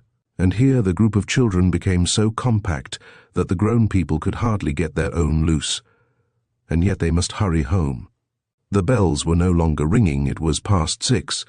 They must go home and dress, and then only would come the pleasantest of all. But could anything in the world be pleasanter than to walk about in the bright streets among all the friendly people who shouted "Merry Christmas"? For it was not only at the windows that there was something to see, but while you walked along there was a commotion, and it turned out to be a heavy man who had fallen, for it was so dreadfully slippery, and all the bundles which were scattered around him. You would have thought that the man was a big toy man to be shut up full of bundles, which now poured out because he flew open when he fell. Lord, poor fellow, let me brush you off. Did you hurt yourself? Oh, a little, responded the fat man and rubbed himself. It is dangerous to fall backwards, said one. Especially for heavy people, added another. You were lucky to get off so easily, said a third. All's well that ends well, said the first, who was the wittiest. Merry Christmas, said they all. Thanks, the same to you, answered the fat man, and all helped him with the bundles, which were all presents, and the bundles were all in good condition, except those which he had had in his rear pocket, but that no one could help. Now we will go home, said the larger children, and took the little ones by the hand. Of course they would go home. There was to be the nicest of all there, the Christmas tree, the presents, the surprises. But yet, this happiness must be long. It was so nice to have such a dreadfully good time, and yet have the very best to come, so that one could hardly be very anxious to reach the best of all, for then it would soon be over. But when they came home, and were dressed and washed with little water in honor of the day, a solemnity fell upon them. The fever of expectation, which had been gathering through their wild dreams for weeks and months, was now at its height, had come up to the keyhole which glowed like a tiny star from all the candles which had just been lighted on the Christmas tree inside. Now there was only the door to be opened. The door to be opened. There was now nothing else which parted them from the great, the wonderful things. Except this door yet to open. Someone was approaching from within. There was a rattle at the lock. It was moving. The door was moving. It flew open, right up against the white wall. They threw the door. Oh, at Ellingson and Larson's store they were as busy as ever. Those who came now were little folks for the most part, who made necessary and unnecessary purchases for Christmas. Now and then, the heavy trap door in the floor back in the room opened, and the youngest of the shop boys ran down to get a new supply of one thing or another. Loppen and the others had just come inside the cellar door. When the trap door was opened, the others drew out in a hurry, but she remained standing stiff from fright. But when she saw the boy's legs as he came down, she yet had self-possession enough to throw herself in among some sacks of flour. While she lay there silent, almost without breathing, she felt completely undone. Through her poor head ran in cruel clearness her whole life from fall to fall, until she lay there degraded to the lowest stage among thieves and robbers. Now she had to die. She felt that clearly, empty and thin as she was from starvation, and days of sin the fright had palsied her. She fainted. The shop boy must certainly have seen or heard something there by the door, for he looked that way all the time. But as his courage gave out, he ran up again and shut the door. The mechanic shook Elsie. She remained on the floor. "I thought so," he muttered with a coarse oath. What business had we with her? He stood a moment at a loss what to do. Sven and the tinker came in too. Suddenly the mechanic seized a flask on the shelf where he knew the liquors were, snapped the neck off with a dexterous blow, and poured a few drops into Elsie's mouth. She awakened, disturbed, surprised. Then she seized the bottle and drank again. "There, now, take a heart strengthener. You shall have 2 hams under your shawl for Pupalena," with which the mechanic went to work, loading Sven and the tinker. What was it she was drinking? She had never tasted anything like it before. It was sweet and strong like the other liquor. But it was roses. It was roses she was drinking. Roses which had followed her through youth, but which had until now been so far away. They had now come back to her once again. She drank them in long, fragrant draughts. Like warm clothes, it laid itself about her frozen limbs. All at once she became strong. Her hunger was appeased, and stood up erect while a delightful warm current streamed through her. A boundless joy welled up in her. She did not realize where she was. She thought of nothing, but there was not the faintest cloud upon the bliss she felt. Whenever she drank, it seemed as if she was sinking deeper and deeper into warm, fragrant rose leaves, until they came together overhead, and swung her to and fro under lofty arches where roses sang, and the music was fragrant with long, roseate tones, which understood her misery and came to comfort her. But the cellar door was opened from without, and O'Connorman hove in sight, pale and breathless. The shop boy must have noticed something, for a message had gone for the police, and 2 officers were already at Madame Ellingson's corner. The mechanic was gone in a trice, as if he had sunk in the earth. The tinker, too, ran off with what he had. O'Connorman went next, and there at the corner by the bank the long legs of Jorgen Tambor running away were visible. But Sven would not leave Elsie, who was standing with the empty bottle in her hand. He drew her with him toward the outlet through the alley which was yet free. Suddenly she halted and pressed her hands tight against her bosom. Her eyes were brighter than ever, her lips were red with blood. She had cut herself on the neck of the bottle, and all her youthful beauty seemed for a moment to have returned to the little delicate countenance. Sven stood utterly spellbound. So beautiful she had never been. Then she began to laugh, capriciously and merrily at first as when they were friends, and all was well, then louder and louder, until it was Loppen's old laughter, that which could run upstairs and downstairs and right into people's hearts. But constantly wilder and wilder she laughed until it went through him like a knife through the marrow of his bones. Sven seized her to make her be quiet, but she then once more pressed her hands to her bosom. Her face grew ashen, and with a long, quivering sigh she slid out of his arms and fell with her face in the snow. Just then a policeman came running, and Sven took to his heels in the opposite direction. "Merry Christmas," said the wife of the police chief. "Thanks." "The same to you," answered Mrs. Benson. They were standing under the big gaslight before Consulwith's entrance. There was a broadening of the streets, almost like a small market, between the consul's house on the one side and Ellingson and Larsson's on the other, and as that was the central point of the town's traffic, little by little several ladies gathered there, who had completed their purchases and their distributions. Mrs., with herself, who had just come home from the city, leaped from her carriage and joined the group to exchange greetings and talk over the day. There were not only ladies there from the Institution for Fallen Women of St. Peter's Parish, but from the various associations of the town, and the conversation was lively indeed, partly a little triumphant, occasionally too a trifle envious, when it came to defending or advancing their own institutions, as to how much they had to distribute. But at bottom the tone was benevolent. Each was done and had a good conscience. "Yes, you are right, it is nice to be done," said one. "It was such a busy day. I thought I should never be rid of my last bodice." Everybody had a bodice. There were too many bodices this year, but then we know too that we have accomplished something, said Mrs. With on her side.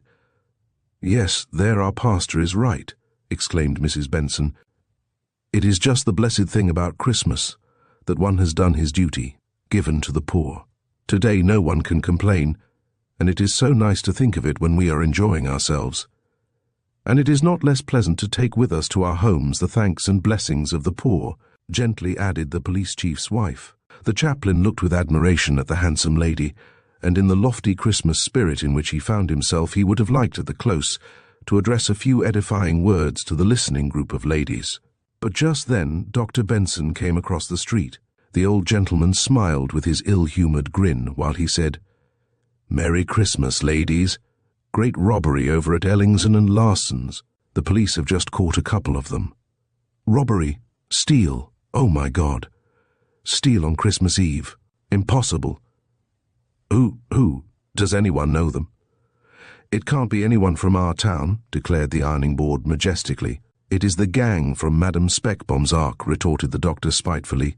"The gang." Yes, the gang no one thought of. Those abominable people were indeed a disgrace to the whole town. It made a very disagreeable impression. The chaplain gave up his little speech and only sighed briefly over the hardened sinners, and then they parted to hasten home and to seek to recover from that blow upon Christmas festivity. The police chief's wife said to Mrs. Benson as they walked home together, "See how distrait I am. When your husband said, 'Madame Speckbomb's gang,' I came within a hair of saying, 'You mean Miss Falbe's gang?'" "There's something in that too," responded Mrs. Benson, and looked at the younger lady admiringly. "Miss Falbe really was running around through the town. She was hunting for Loppen. When she came home at 6:30, Christian had gone out. The whole house was empty and dark, and Elsie nowhere to be found. It was a bitter disappointment to Miss Falbe. She had been so happy in expectation of that evening, and it had never occurred to her to doubt that Elsie would come when she had promised so earnestly. But then she happened to think that Elsie might possibly have been at the Ark at 6 o'clock, but had gone away again as there was no light. And then she inflicted upon herself severe reproaches that she had allowed herself to remain with the woman at the mill, and especially that she had let Elsie slip away from her when she once had her hands upon her. The streets were becoming deserted. Before the windows stood only 2 or 3 pauper children freezing. The shops were closed except the hucksters, which were still full of people. As Consul With was going home, loaded down with bundles, he always had the costliest presents for his wife. He met 3 policemen who were carrying something long and dark between them. "What is it, Hanson?" asked the consul. "Oh, it's Loppen, Consul." "Hem, is she dead?" "Only dead drunk, I think." "Merry Christmas, Consul." "Thanks, the same to you," answered Consul With, and walked on. As it grew quiet upon the streets, it grew livelier in the houses, and the children's laughter and shouts stretched out into the cold winter night, where Miss Falbe still wandered about, each moment fancying that she saw Loppen's shawl swing around the corner. At last she met a policeman who also seemed to be looking for someone. He told her that the gang had been at burglary and Loppen had been with them. Weary and worn out, Miss Falbe walked homeward. It was, in fact, not so seldom that she had undergone disappointments of this kind, but this was the most painful of all. She thought so much of Elsie.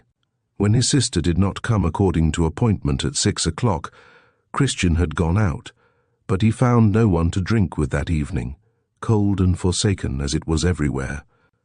So he had gone home again, cross and crusty. His sister said nothing but set the porridge over. It was ready. It was only to be warmed. While she set the table, he teased her with reproaches and spiteful witticisms, and when she came with the porridge, it was scorched because she had forgotten to stir it. Everything was as unpleasant as well could be, and she had been so happy in expectation of this evening. For a moment she bore up bravely, but when her grief was victorious, she laid her head upon her arm and sobbed aloud.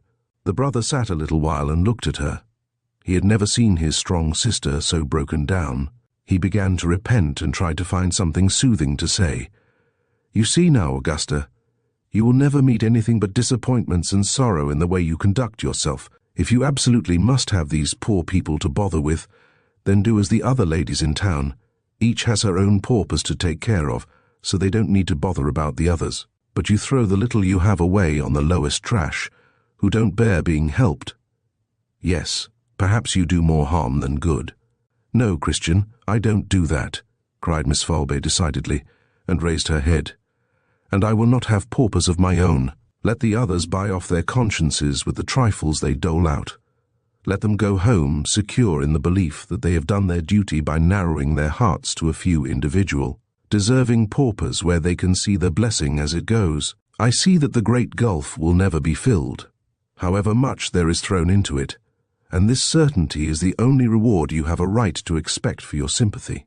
It drives you from depth, to the worst, the vilest, where you know fresh disappointments and fresh pains await you. For I know now what to think. Money, gifts, alms, they all come in good, and I am glad when they come. But all the gold in the world does not fill so much of the gulf between those who have it easy and those who have it hard, as a single drop of warm human blood, and if you have not a clod to give them, but yet can bring them to understand that you have that warm heart blood, then you will not be afraid of disappointments, but will go from depth to depth, and you will not need to look for your reward. So I shall get up early tomorrow morning and take hold where I let go." When she had finished, her brother went over to her. Caresses were, to tell the truth, not frequent between the two, but he took her in his arms now and kissed her, and he whispered something in her ear. She had heard it so many times, that promise which she knew he did not have the strength to keep, but this time she believed him. She looked up to him with that wonderful smile which made her so handsome and thanked him. Then they sat down again, laughed, cried and talked with each other as they had not done for many years. The porridge was scorched, it could not be gainsaid, but how good it tasted nevertheless. Chapter 8. It was a genuine Christmas Eve, still and clear. White fleecy clouds swept like angels' wings past the bright stars, and the moon, which, risen late, gleamed upon the fresh snow and out across the dark blue fjord toward the sea. Over the whole town floated a faint odour of roast goose and punch, and like distant psalms sounded the light snores of all who were sleeping near with overloaded stomachs. The little folks slept soundly, tired out with good fortune, and dreamed of tin soldiers and candy toys. The grown folks slept uneasily tossed here and there, and thought a fat goose was sitting on their breasts and was rubbing lard under their noses. But Loppen slept best of all. "I think I might be left in peace Christmas Eve," said Dr. Benson testily as he came out of the prison. "It was only what I could have told you in advance, that she would drink herself to death, and then any child could see that she was dead. Another time you can wait till morning, Hansen." "Pardon, doctor, but I have orders to have the death certified without delay," answered the jailer, humbly, standing yet at the door. "Merry Christmas, doctor!" The doctor snarled, and hurried through the empty streets to his warm bed. It was biting cold. A keen blast from the north came in from the sea. Meanwhile the moon took possession, bit by bit, of the town and the country, scrutinized it all with her cold, indifferent eye, first on one side and then on the other, and when she had done, she laid a dark shadow over it, and took hold upon the next. In this way she came also to the prison, stole in aslant through a grated window, and there found Loppen on a cot by the wall. Her gown stood open at the breast, because the doctor had listened for the beating of her heart, and one arm hung down toward the floor. Her mouth was half open, and the blood on her lips made it look black and large. She was ugly, hideously ugly, as she lay there withered and limp in the cold light of the moon. She had lost her beauty and the rest with it. Beside it, she had not much to lose in life, and now when she went away, neither was she any loss to life. To be sure, there was somewhere a dish of scorched rice porridge for her, but beyond that there was not a thing nor a place in life that belonged to her, so she could go away without disturbing anything. It was very still in the big, cold stone building. Only now and then, during the night, there was a slamming of doors, rattling of keys, steps and voices which lost themselves through the long halls. Every time one of the gang was caught and brought in, for the chief of police had in a spasm of energy decided to seize the whole gang, which had so long been a disgrace to the righteous town. However, they did not get hold of those they most wished to have.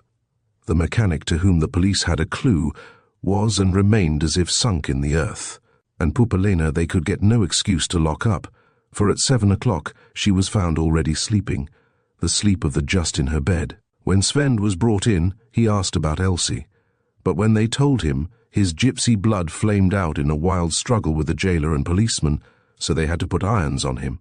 After that, it was again very still in the big cold stone building, and the moon proceeded on her round. She had dwelt long upon Elsie, for there was much to see. It was fairly an epitome of a whole human life that lay there, a whole story, an old story too. There was nothing missing, it was all there. She had her shawl, her gown, her old shoes, and the rags she used for underclothing. Yes, in her pocket she had her brown baby hat too, with the rose-red band. Else she owned nothing. From her baby hat to her last rags they had faithfully followed her, what life had brought her from fall to fall. The current had washed together in one corner of the prison. Yes, even to the roses. They were there too. The frost limned them on the glass back of the grating, and they shivered upon her hand as if it froze them, or it might be from sympathy. A couple of mice gnawed and piped beneath the cot. One ran across the floor and was gone. The clock in the church tower struck 5. The sound shivered long in the glistening cold morning air. But the moon slowly withdrew her light up the wall and out through the window, and, as she went, she spread a thick and soft mantle of darkness and oblivion over Elsie asleep. And the moon went on, letting her cold, impassive eye glide over the earth, and the night crept together into the shadows, ashamed of her evil secrets. But at last the ponderous frozen earth turned herself as if in pain away from the moon, and the sun began to shine upon the church spires which were gilded to the honor of God. And all the city's church bells rang and chimed Christmas morning's festive jubilee out over the whole parish. And the children sprang up in their nightgowns to play with their new toys, or to eat something sweet which it had not been possible for them to find room for yesterday. But all the grown folks dressed and went to church. So it was crowded, and Pastor Martins had to drag himself into the pulpit. The winter sun sported gaily with the broken colours which it took from the pictures in the big choir window. He shot slanting rays past the altar, and sent tinted light, red, green, and burning gold, down over the choir. There lay, as it were, a festal smile over the whole church, a beaming, blessed Christmas spirit. It was on that, too, that Pastor Martins preached. Christmas was not only a worldly holiday, a heart festival, a children's festival, but was besides, yes, first and foremost, a religious festival, where every joy, every bliss has deeper base and root. And as he passed on to the text for the day, he dwelt strongly upon the gentle impressions from the Christmas of their childhood. And before the eyes of the parish he summoned the charming pictures of the babe in the manger, of shepherds and angels and offering kings, while the words fell from the pulpit mildly and tenderly, as if in childlike ecstasy. If it were really so that a hard word or two from the thundering sermons about hell and the judgment had fastened themselves here or there behind the stone flowers, then were they thoroughly swept away today.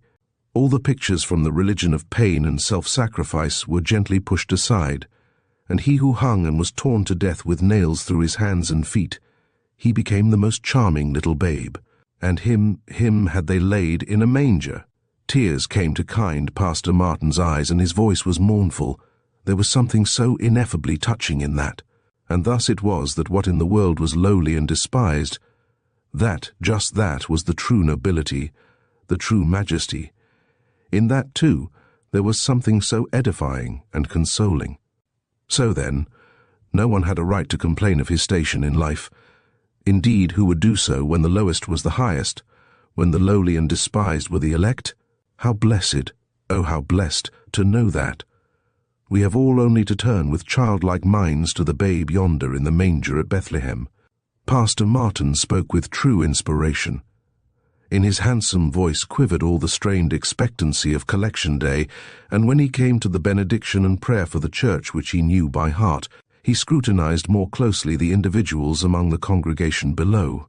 He at once lit upon the rich old sailor, Randolph, consul with his father-in-law, who was in the habit of walking at the head of the line of contributors. For here yet ruled that gentle and Christ-pleasing custom, as Martins called it, that the parish should personally present their offerings to the spiritual shepherd. And Pastor Martins thought of the big, flat envelopes, in which there could be nothing but banknotes, but also of the modest packages of silver money. For he did not despise even the widow's mite, and even that vile copper had a blessed ring when it was deposited with humility on the table of the Lord. It was one of the best sermons they had ever had from him, and Parson Martin's occupied a recognized place among the most prominent spiritual orators in the country. The congregation felt so ineffably happy, so full of childlike joy, of Christmas joy.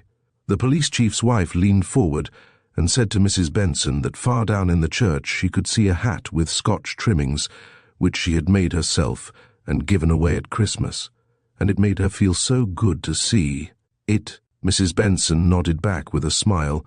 "I feel as if we were all one great family." Meanwhile, the yellow winter sun kept up his sport with the coloured rays. From St. Luke's axe he took a brown fleck and glued it on the bellman's face as he sat in gala dress back of the modest little table on which his offering was to be laid. And farther down the church went the slanting sunbeams, and here and there laid a halo of glory about this and that head down there. But indeed there were no saints among them, and it was just as well. All had their frailties, and all knew them. Perhaps, indeed, there might be one or two who had a good many frailties, but Lord, who on such a day would find fault with his neighbour? Each felt so sure of himself, so pleased with himself, so overwhelmingly tender and gentle as a child. They smiled to each other, and pressed close together so all could get seats. It was pleasant to see the elegant, distinguished consul with a rise to give his place to old Madame Speckbomb. It was really a lovely Christmas day, and the church was warmed so they did not need their footbags, and memory dwelt on the long line of festivals and merry gatherings, now standing without the door. They were just in the mood to take a long walk in the gay winter sun, and go home with good appetites to meet the fragrance of roast beef at the door, and from the lofty, sunlit arches a holy Christmas feeling, pacifying like a good conscience, settled down upon the whole congregation. But the church was filled with roaring tones. The organist played a festival prelude with broad, triumphant harmonies, and when the song began, it was sung boldly and joyously by the entire congregation. The most did not need once to look in the book, for it was the noble old Christmas song. At this, the blessed old Christmas tide, we rightly look for pleasure. Thank you for joining us at Storytime Haven for this beautiful tale of holiday warmth, Elsie, a Christmas story. We hope you enjoyed the journey through Elsie's Christmas adventures and that it brought a little extra joy to your day. If you loved the story, be sure to like, share, and subscribe for more enchanting tales. Until next time, may your heart be full of peace and happiness, and may the Christmas spirit stay with you all year long.